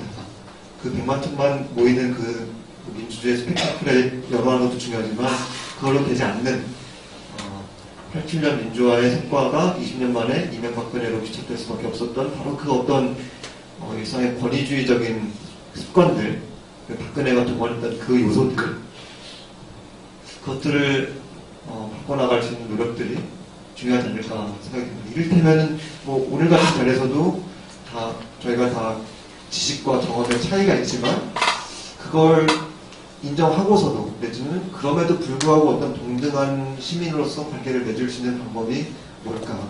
동등한 시민으로서 대화를 하고 교육을 하고 조직을 만들고 사랑을 하기도 하고 그럴 수 있는 방법이 뭘까? 이런 고민이 저는 좀 더 이루어졌으면 좋겠다는 생각을 하고 있습니다. 네, 사실 이 젠더 정치와 관련해서는 박근혜 정부 때 이후로 문재인 정부에 들어서면서 사실 더 많은 고민이 생긴 것도 사실인데요.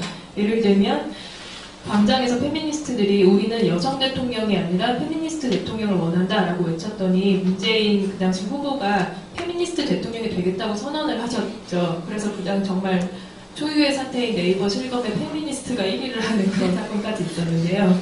그래서 페미니스트라는 걸그룹이 나온 줄 알았다 이런 게 많이 있었는데 그 정도로 페미니스트가 주요 이슈가 된 거 정말 처음이었었던 것 같아요. 그래서 굉장히 고무적이라고 생각하지만 그래서 페미니스트 대통령이 되겠다고 선언하고 실제로 이 대통령이 된 이후에 그 진행 과정을 보면 사실 더더욱 만막함을 느끼는 그런 지점들이 있습니다. 이게 뭐냐면 스스로 이 민주주의의 어떤 정통을 이어받았다는 감각을 가지고 있는 사람들, 그리고 어떤 이 박근혜 정권에 비해서 압도적인 도덕적 우위를 갖고 있다고 생각하고 스스로 한 번도 진보적인 주체이자 상식인이라는 것을 의심해 본 적이 없는 이들이 권력을 가졌을 때 도대체 이 페미니스트 의제라는 것을 어떻게 설명해야 되는지 사실 더 답답한 벽에 부딪히게 되는데요.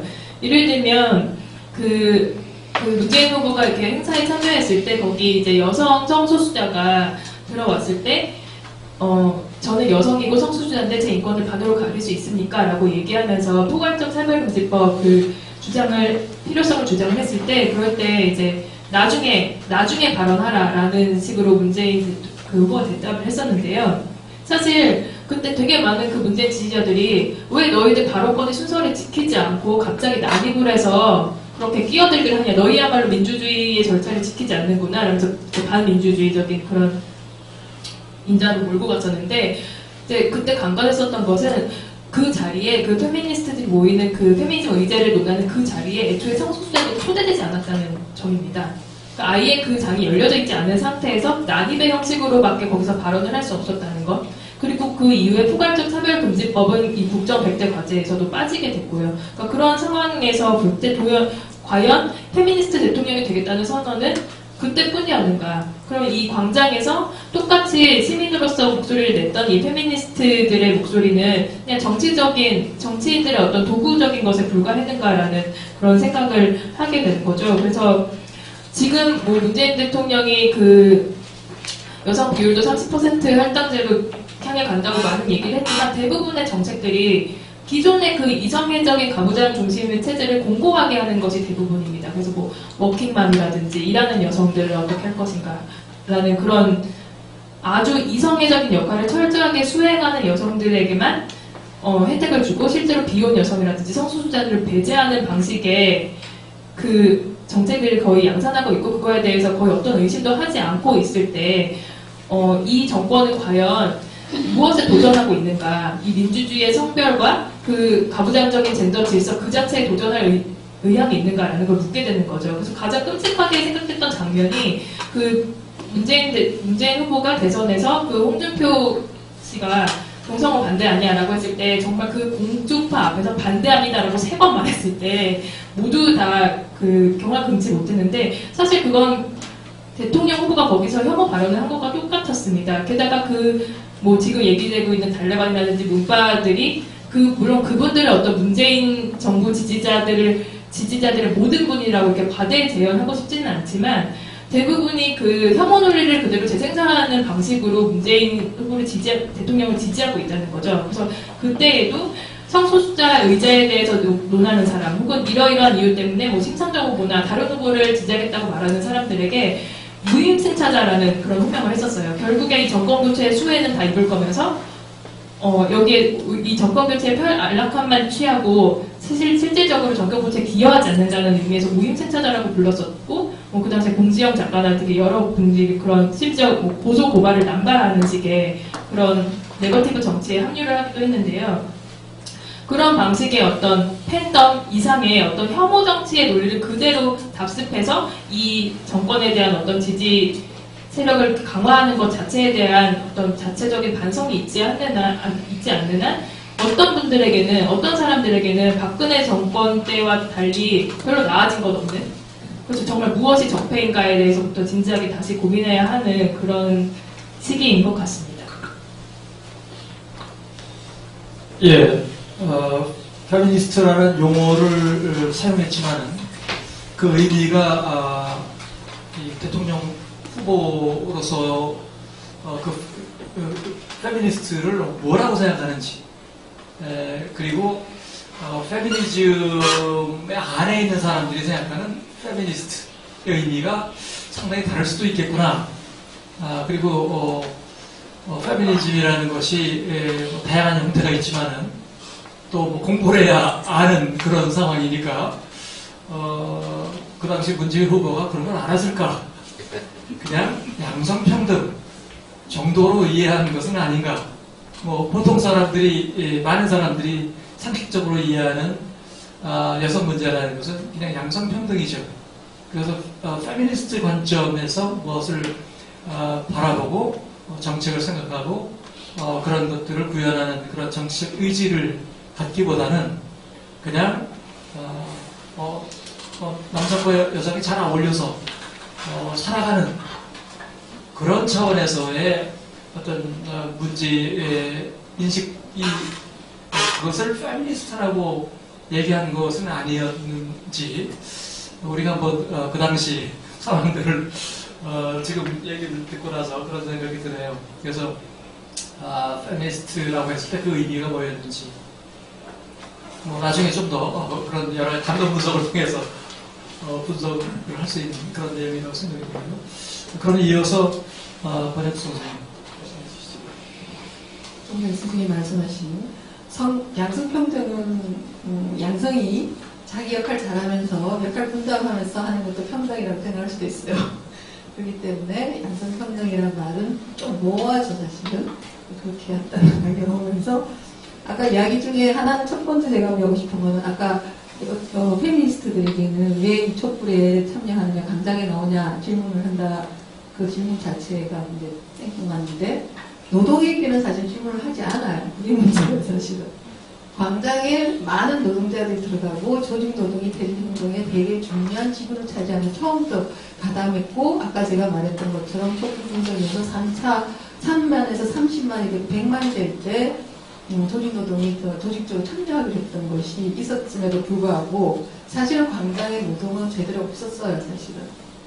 그러니까 뭐냐면 노동자들에게는 왜 광장에 오니라는 질문조차 되지 않은 게 오히려 문제적이다라는 이야기를 좀 시사적으로 하고 싶습니다. 그러니까 노동자는 그냥 시민으로서만 배워야 한다라는 사실은 사람들 노동 배제적 민주주의라고 말하면 노동을 무시하거나 나오지 말라 비가시한다는 게 아니라 노동으로서는 비가시한다는 뜻이에요. 그들은 시민이죠. 가장이시고 나가서 술도 마시고 돈도 쓰고 하는 사람들 광장에서 충분히 나오죠. 그러나 그들은 노동으로서 그들이 아무리 조끼를 입는다, 조끼를 입고 없다. 민주노트 깃발이 있다 중요하지 않아요. 이번에 깃발 내리가 아니었기 때문에 조금 진보했다고 하지만 그렇다고 해서 내용적인 깃발이 있으느냐 하면 그렇지 않았다고 저는 생각을 하거든요. 왜 그랬을까? 저는 전체적으로 보면은 결국에는 민주대연합이 지배했다고 생각을 합니다. 촛불에는 반박근혜 연합전선, 그게 바로 민주대 반민주라는 구도로 보면 다시 불러일으켰어요. 신자유주의 반대 연합을 만들려고 했으나 실패했어요. 그 동맹은 실패했고 결국에는 우리는 민주 연합을 만들어서 모두 다 모였어요. 아 정말 민주주의는 정말 매스터 플레이 맞아요. 근데 과연 아까 말한 것처럼 30년이 민주주의가 아니었느냐 그러면 우리 자기 구속해야 되느냐 아니잖아요. 우리 87년 헌법을 다시 불러일으켰거든요. 박근혜를 탄핵이라는 방식으로 내린 이유는 그가 선출직 대통령이고 87년 헌법을 만든 사람이기 때문에 만약에 그를 우리가 하야를 시키거나 하와를 쫓아냈거나 끌어내리거나 했으면 이거는 다르죠. 중단에 그냥 이렇지 않았어요.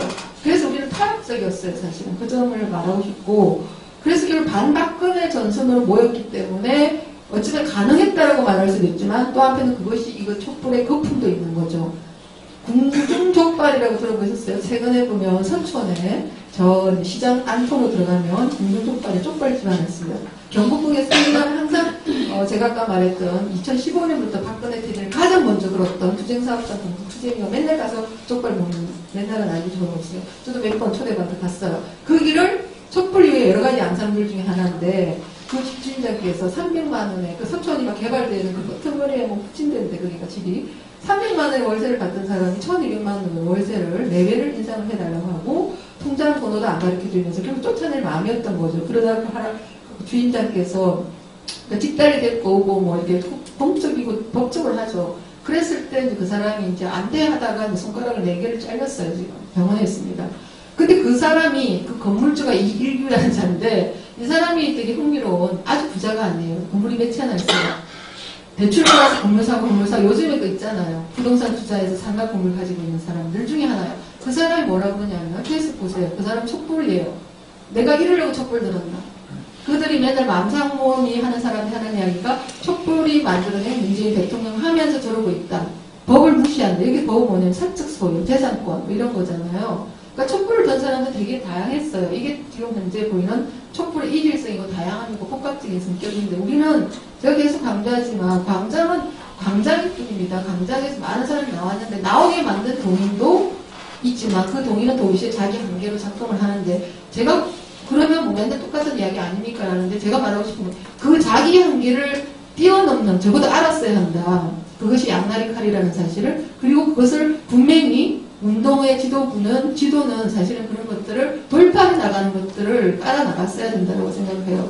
그러니까 많은 사람들이 촛불에서 박근혜를 일단 내리고 나가자라고 하지만 사실은 그 자체가 자기 제안을 해요. 이게 이제 경로 의존적인 거잖아요. 운동은 정치에 영향을 미치지만 동시에 그 경로 자체가 그 다음의 경로, 그 다음의 결과에 대한 조건이 돼버리는 것이 있다고 저는 생각합니다. 그래서 법과 제도가 파업하면서 만들어낸 탄핵이라는 것, 87년 헌법을 살리면서 만들어낸 것, 자유주의 정치 세력을 부활시키면서 민주주의는 그럼 어떻게 되느냐를 지금은 여전히 남는 것이고 그 안에는 이렇게 다양한 촛불들의 문제가 있는데 그 촛불들에 대해서 이제 문재인 정부는 사실은 되게 매우 제가 볼 때는 뭐라고 해야 되지? 되게 위험한 정치를 지금 하고 있다고 생각해요. 여론 정치를 하고 있고 지지율 70%.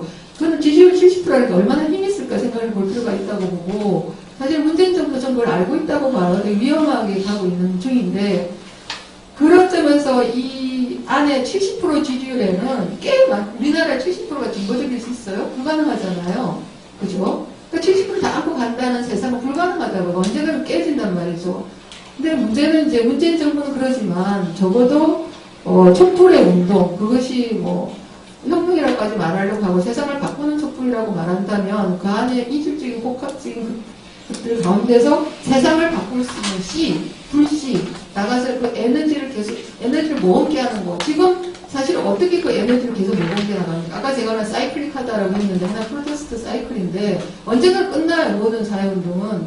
그러면 이제 와서 지금에 와서 어떤 새로운 컨텐츠 뭔가의 어떤 우발성, 창발성을 기대한다라고 말을 한다면 그건 저는 좀 어폐가 있는 것 같아요. 창발성은 그 광장에서 사람이 모였을 때 보여져 나갔어야 된다고 생각합니다. 그거는 6월 항쟁 아까 되게 분석에서 나타난 부분이기도 하고요. 그런 점에서 좀 저는 이제 좀 답답했고, 그다음 지금에 와서는 그럼 어떻게 해야 되느냐라고 시민혁명이라는 그 시민이라는 그 공안 개념을 집어치우고 다양한 사회적 이해관계들이 지금 촛불이 있었다. 우리는 그것을 어떻게 끌어나갈 것인가에 대한 것들을 고민해야 되고, 결국에는 저는 민주 대 반민주라는 구도에서는 이것은 이루어지는 게 아니라고 봅니다. 사실은 촛불에서는 이미 그게 보였어요. 아까 성소수자 문제, 페미니스트 문제, 노동의 문제 다 있었어요. 사실은 그거를 광장과 연단이 가뒀어요. 사실은. 그렇다면 사실은 그렇기 때문에 이번의 특징은 민주 대 반민주가 87년에는 어쨌든 지배했던 헤게모니적 프레임이었다면 지금은 되게 사회집단과 사회집단의 충돌하고 대립하고 있고 갈등하고 있어요. 그게 촛불에서 이미 보였고, 그렇다면 결국 문제는 되게 다양하게 가고 있는 이 흐름 속에서 어떻게 친절 그 사회적 이해관계의 정치를 만들어내고 사람들이 같이 갈 수 있는 사회적 동맹을 만들어낼 수 있는가를 사실은 고민을 해야 되고, 그 에너지들이 아직까지 남아있고 정치적 공간에 기회나 그 열려져 있는 기본의 상태가 저는 그만큼 되게 소중하다고 생각을 하는데, 그런 면에서는 사실 되게 많이 걱정이 많이 되지요. 많이 그렇습니다. 이상.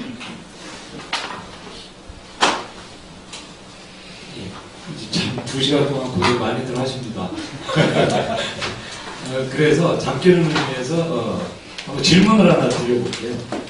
혹시 마샬 제도라고 아시죠? 마샬 제도, 툰가우, 그리고 팔라우라는 데가 있고요. 그리고 툰가라는 데가 있네요. 그리고 한국, 중국 이렇게 6개국의 공통점이 있습니다. 저는 아까 앞에 얘기한 4군데가 독립국가인 것도 사실은 얼마 전에 저도 알았는데, 이 ILO의 협약 비준국이 187개국이에요. 그 중에 ILO 핵심 협약 내용이 2가지입니다. 강제노동 관련이 있고요. 그 다음에 결사의 자유가 있는데, 이 2가지를 동시에 협약하지 않은 나라가 전 세계 187개국 중에 아까 열거한 6나라예요. 그래서 저는 다시 한번 이 착시에 관해서 말씀을 드리고 싶다는 생각이 들었는데, 그리고 저희들의 공안이라는 것이 얼마나 강하고 교묘한지에 대해서 저는 분명히 직시를 해야 된다고 생각을 합니다. 저는 87년 6월 10일 날 시청 앞에서 백골단 30명한테 지하실에 도망갔다 걸려가지고 한 15분 갔다가 집단 구타를 당한 적이 있어요. 자, 그때와 30년 이후에 촛불 집회 그리고 민중 총궐기를 비교를 해보면 딱 하나가 없어진 건 강제 고문, 그 다음에 현장 폭력, 경찰에 의한 이런 부분들이 제거가 됐는데 본질적으로는 그게 안 달라졌습니다. 그래서 이들의 공안이라는 것이 보통 이명박근혜 시대에는 쇼잉으로 나오거든요. 기억하시겠지만 2013년 12월 22일 날 민주노총을 침탈을 했었잖아요. 그들이 침탈해서 진짜 하고 싶었던 게 무엇일까요? 그것은 거기 갇혀있던, 그때 제가 했지만 그 9명을 체포하는 게 목적이 아니었어요. 나중에 걔는 못 잡았잖아요. 다 올라와서. 그때 7,000명 정도가 동원이 됐는데 그것을 생방송으로 다 했잖아요. TV조선, YTN 해가지고. 그 이유는 국민들에게 공권력의 힘을 보여주는 겁니다. 쇼잉이 목적이었어요. 결국 체포를 안 했어도 그때 가담에 든 애들 다 승진했어요. 100%. 그리고 조계사 있었잖아요. 한상민 위원장 잡아가겠다고. 아니 맹목을 있는 한 명 잡아갔는데 사실은 만에 5명 정도 와서 그냥 데리고 가면 돼요. 그런데 그때도 약 4,000명 정도가 다리를 들었다 놨다 했죠. 이건 카메라로 다 비춰졌습니다. 쇼잉입니다. 이게 바로 공권력으로 국민들의 공포감을 그 TV를 보는 순간 다 집어넣어주는 겁니다. 그런 현상이 저희들 촛불 때 차벽에 스티커를 붙이는, 띄는 이런 상황으로 저는 발현이 됐다고 보입니다. 그러니까 이것을 착한 시민, 말하자면 범법하지 않는 시민이어야 된다. 이런 강박관념은 사실상 본질적으로는 그 쇼잉이나 그 공권력이 필요할 때 행사에 의해서 사실은 가이딩을 하는 겁니다. 그래서 이런 본질에 대해서는 저는 학술적으로도 우리 많은 선생님들이 조금 그 연구가 필요하다고 생각을 하고요. 그래서 이런 그 착시 현상으로 인해서 결국 우리나라가 처해 있는 현실은 아까 말씀드린 툰, 탈락, 마샬 제도, 대한민국, 중국 이 정도가 ILO 그 핵심 협약에도 아직 비준을 하지 않는 정말 치욕스러운 상황임에도 불구하고 사실은 대부분 모르시잖아요. 이게 본질적으로 현실이라는 거죠. 그래서 저희들도 노동의 입장에서는 박근혜를 끌어내리고 저희들 헌신했습니다. 사실 저희 총연맹에 거의 뭐 절반이 그냥 상황실로 튀어대가지고 뭐 진짜 죽을똥사고 다 했는데 저희들은 뭐 당장 그거를 인해서 뭐를 바라고 말하자면 우리가 거기서 혜택을 받고자 그런 건 별로 없습니다. 그러나 이 현실 자체가 너무나 미개하고 야만적이라는 것, 그것이 모든 가정과 학교, 직장의 그 약육강식이라는 그 시대정신이 지금 지배를 하고 있다는 거죠. 그것을 어떻게 하면 이 시대정신을 바꿀 것인가에 대해서 사실 저희들은 고민을 해야 된다고 생각합니다. 예, 마치겠습니다. 예, 감사합니다. 네, 어떻게 할 것인가 사실 아까 패를 다 깠기 때문에 특별하게 할 얘기 없기는 한데, 근데 이제 나오신 얘기들을 들으면서 조금 보태자면은 아까 그 우리 조규 선생님께서 촛불 광장의 성격을 말씀하셨는데 저도 상당히 동의를 해요. 저는 1,700만이 모여서 23차례 해서 뭐 대통령 끌어냈다고 하지만 저는 촛불광장, 이번 촛불광장이 굉장히 보수적이었다고 생각하거든요. 이거는 이제 고현수 선생님 얘기하신 민주대 반민주구도라는 일정한 동의를 하고, 대단히 기대를 그러니까 뭔가 이 촛불혁명으로 굉장히 진보적인 사회가 당장 올 것이다라는 기대를 하지 않습니다. 그거는 촛불 진행하는 과정에서도 좀 그런 생각이 되게 강했고, 그래서 이제 늘 우리 박병호 시장님이랑 제가 했던 얘기는 호랑이 등에 우리는 올라탔으니 떨어져서 죽지만 않으면 된다라는 생각하고 있습니다. 네.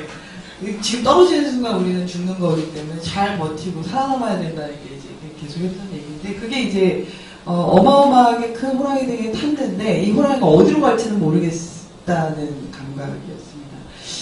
저는 뭐 학자들의 몫이 있고 운동가의 몫이 있어서 운동가로서 좀 말씀을 드리자면은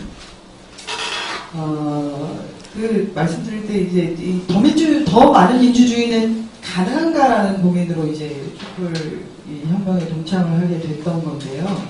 그런데 그때 이제 그런 고민에서 이제 제안했던 게 이제 시민평의회라거나 뭐 시민토론회라거나 더 많은 토론과 더 많은 이야기들이 모일 수 있는 광장이어야 된다는 어떤 기획들을 계속 던졌는데, 퇴진행동 내부에서도 그런 거는 부차적인 것이었습니다. 저거는 뭐 시민단체들이 알아서 뭐 하고 뭐 토론팀이 알아서 하는 거지 중요한 의제로 등장하지 않았다는 거죠. 이제 우리가 달려나가야 될 정책 목표, 이것이 늘 중요했지 이 과정 자체가 얼마나 중요한 몫인가는 사실은 이제 등장하지 않았던 측면이 있었고, 그것이 이제 우리의 한계다라고 저는 좀 자평을 하고 있습니다.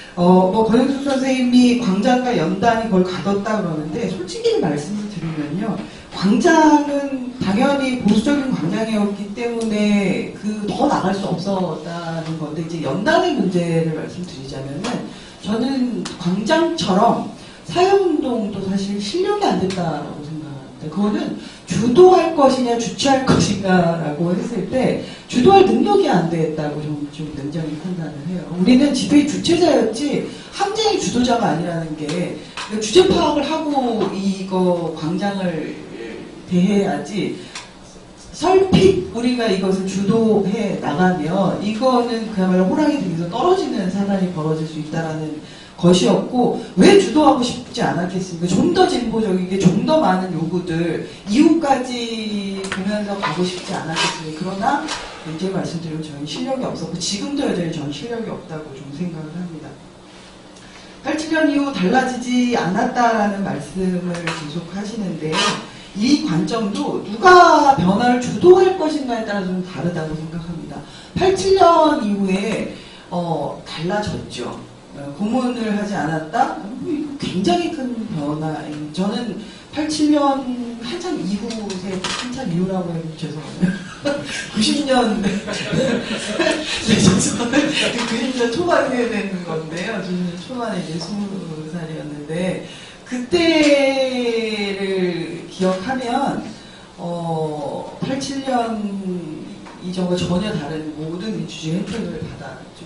우주 캠퍼스 내에서는 모든 사상이 마음대로, 오히려 지금보다 훨씬 더 자유롭게, 심지어는 주체사상 토론회가 학내 캠퍼스에서 벌어질 정도로 상당히 이제 지내고, 그러면서 또 대중세는 한번 집회를 하면은 10만 명이 한종일 출범식 같은 경우는 했었고, 이런 거면 좀 뭔가 학생운동의 황금기에 정말 다행이게 이제 90년 초반에 학교를 다녔으니까요. 그런 걸 보면 이제 80년 이후에 달라지지 않았다? 저는 달라졌다고 생각하는데, 이 변화의 주체는 누구였냐? 저는 여전히 그것은 그 광장이었다. 87년 6월 항쟁 이후에 87년 노동자 대투쟁이 있었고, 민주노조가 생겼고, 시민사회라는 것이 생겼고, 그 힘이 사실은 87년 체제를 이끌어온 힘이라고 저는 생각을 하고, 그렇다면 2016년 촛불 시민의 혁명의 30년, 앞으로 30년이 또 묵직하게 움직일 거라고 생각하는데, 여기에 변화의 주체가 누구냐에 따라서 저는 또 달라질 거라고 생각합니다. 여전히 그런데 우리는 계속 문재인을 이야기한다는 거죠. 주어가 자꾸 문재인입니다, 아직도. 그러면 문재인을 바라보면 저는 별로 기대할 게 없다라고 생각을 해요. 그러면 이제 주어가 누가 될 것이냐가 굉장히 중요한데, 이 주어가 저는 지금 저라고 생각을 하거든요. 나는 무엇을 할 것인가. 그래서 지금 요즘 굉장히 깊은 관심은, 그래서 시민사회 운동이 얼마나 실력을 회복할 건지, 실력을 좀 갖고 싶다라는 걸 굉장히 많이 하고, 그 나름의 대안으로 저는 삶 속으로 들어가고 일상성을 회복하고 싶다. 저는 운동하는 사람으로서 사실 오늘도 어떤 매체에 등장했지만 저는 일상성이 별로 없는 사람이거든요. 동네 아줌마들 만나면 할 얘기가 없거든요. 심지어 동창들을 만나도 별로 이제 더 이상 할 게, 재테크도 관심이 없고 아이 교육 문제에도 관심이 없고, 저는 오로지 이제 사회에 대한 관심이 높은데 이런 아줌마를 받아줄 사람이 별로 없거든요. 그래서 저는 요즘 내 일상성을 회복하면서 내 일상성이, 이 일상과 운동이 만나야 사회를 변화시킬 수 있을 것 같다. 그럼 그것은 주어가 난데, 나는 무엇을 할 것인가에 굉장히 관심이 많습니다. 그런 고민이 아까 말씀드렸던 촛불의 광장을 일상으로 광장으로 어떻게 할 건가. 여기에 주어는 저는 저거든요. 그래서 나는 무엇을 할 것인가? 난 사회운동가로서, 한 사람의 시민으로서 그런 일상성을 회복하면서 무언가를 던지고 싶다는 말씀을 드리면서 마무리하겠습니다. 예, 감사합니다. 굉장히 다양한 얘기가 나왔고요. 그리고 한국 사회의 다양한 현실, 여러 부분에서 굉장히 다른 방식으로 현실을 이해하고, 또 현실을 극복하기 위한, 개혁하기 위한, 더 나아가서는 근본적으로 바꾸기 위한 여러 가지 생각들이 또 다양하게, 때로는 상당히 대립적인 의견일 수도 있고, 때로는 공통분모가 많이 있을 수도 있고, 그런 방식으로 존재하는 현실을 잘 들었습니다. 그런 시간이 많지는 않은데요. 플로어에서 하실 말씀이 있으시거나, 혹은 여기 패널리스트들 질문이 좀 있으시면은 해주시기 바랍니다. 시간은 많지 않지만은 두세 분 정도 질문이나 코멘트를 듣도록 하겠습니다. 마크에 손이 아직 부담입니다. 마크 잡히십니다.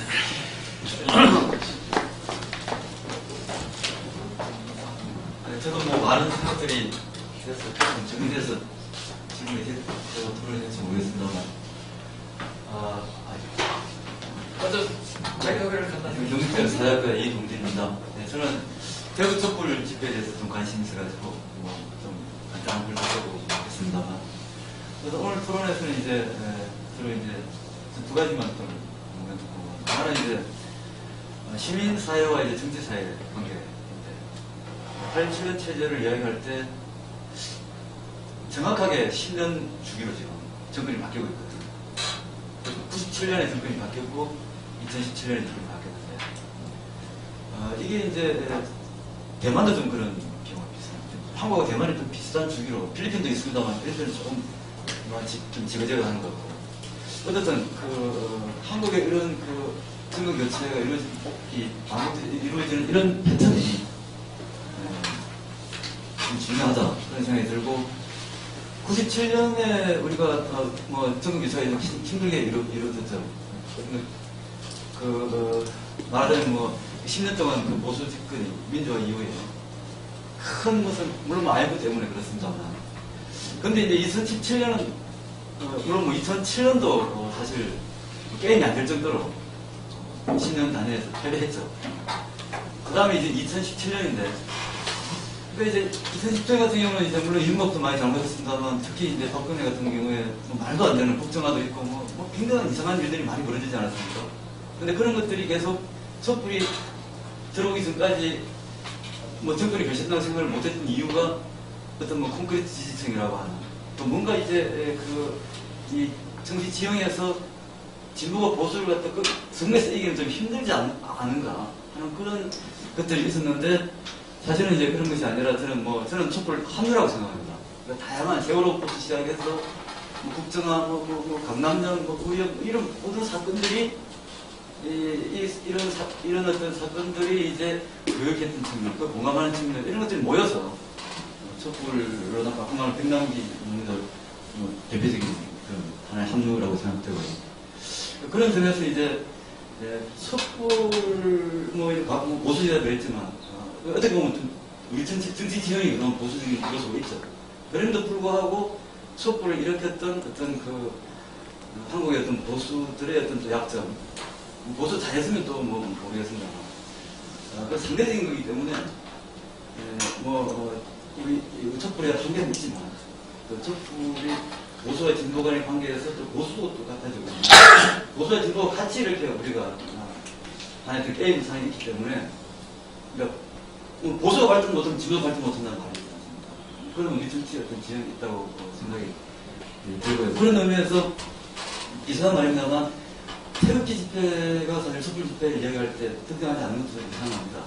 대구 같은 경우 상당히 중요한 대구 내의 어떤 여론에 있어서 중요한 부분입니다. 저는 이제 태극기 집회는 늦게 등장했지만 태극기 집회 등장해서 틀림없이 촛불 집회 하시는 분들은 태극기 집회를 의식했을 것 같아요. 그래서 계속 숫자 같은 가지고도 나중에 이제 경찰 추산도 없어졌습니다. 그게 논란이 돼가지고.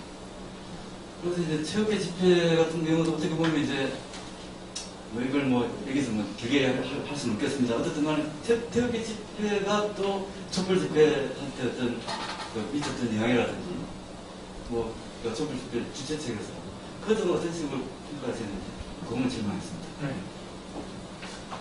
네. 질문이나 코멘트를 모아서 혹시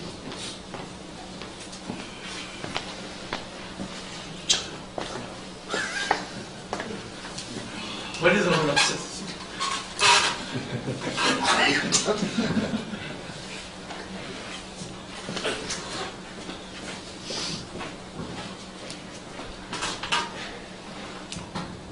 예, 말씀 잘 듣습니다. 전남대학교 사회학과의 최정기라고 합니다. 주최하셨던 죄송한데 저는 서울 집회하고 가본 적이 단 한 번도 없습니다. 시골에 살다 보니까 광주 집회는 나가는데 시골이 아닌데 시골입니다. 근데 이제 방금 말씀한 거 들으면서 두 가지 생각이 떠오르는 게 하나는 여전히 지금도 민주주의인가라는 생각이 듭니다. 그러니까 저희가 80대 초반에 민주주의를 달성하면 다 될 거로 생각하고 그게 이제 87년 6월함대까지 갔던 것 같고 80년 6월 이후에 돌아가는 것을 보면 이건 아니다 싶은 것이 굉장히 많이 있었거든요. 근데 그래서 지금 저는 민주주의가 우리 문제를 해결하는 수단이 아니라고, 목적이 아니라고 생각합니다. 민주라는 것은 저만 그렇게 생각하는지 알고 알았더니 전에 책을 한번 보니까 민주주의란 무엇인가라는 세계 유명한 학자들 한 9명 9명이나 10명이나 글을 모아서 그 사람 전에 이게 민주주의는 아무런 의미도 없는 단순한 단어의 글이다라고 이렇게 정리를 하고 있더라고요. 저도 역시 거기에 동의를 하는 편입니다. 그래서 지금 민주주의가 아니라 오히려 아까 박지 선생님이 마지막에 정의라는 문제를 이야기를 하시던데 오히려 그렇게 해서 조금 이게 촛불 집회를 잊어버리고 새로운 방식의 어떤 구성 이걸 좀 생각해 볼 때가 아닌가. 새로운 관계 느낌 이런 게 훨씬 더 중요하고 아까 말씀드린 일상 속에서 우리가 뭘 어떻게 바꿔나갈 건가 이게 훨씬 더 중요할 것 같은 생각입니다. 민주주의라는 말은 가만히 생각하면 민주주의가 꼭 뭐냐면 굉장히 이상한 사람들 다 반환권 하나씩 주고 권리도 주고 전두환도 한마디 할 수 있고 뭐 이런 거더라고요.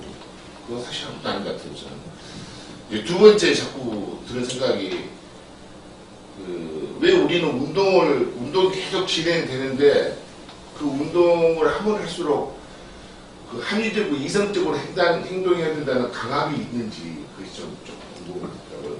우리가 이제 프랑스 위파리님 이야기할 때 보면 우리 책에 보면 시조아페 선생님의 책에 보면 그러니까 바리케이트 뒤에서 키스하는 장면이 있거든요.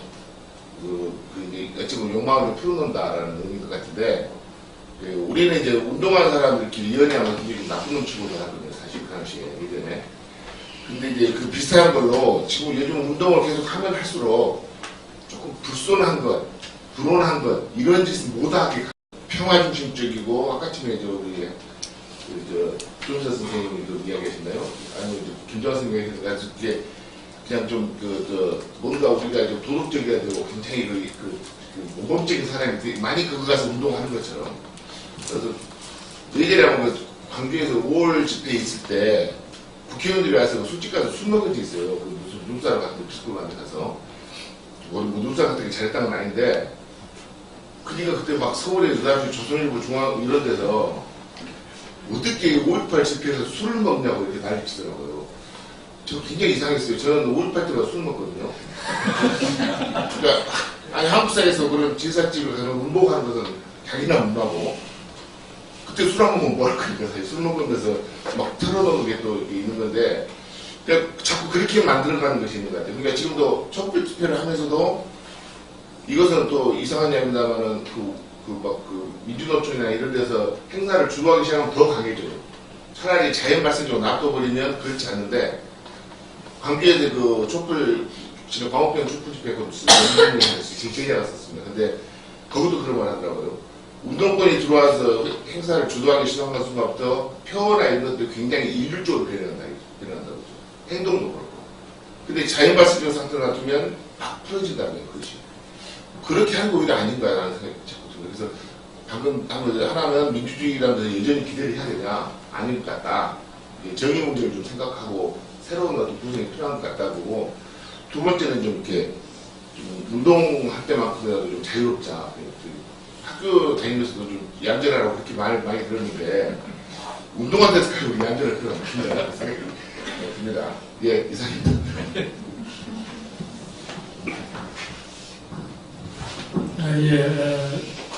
코멘트로 이렇게 생각을 할 수 있을 것 같습니다. 그것도 또 하나의 새로운 아이디어는 촛불을 잊자. 그래서 여기서는 포스트가 아니라 비혼이죠.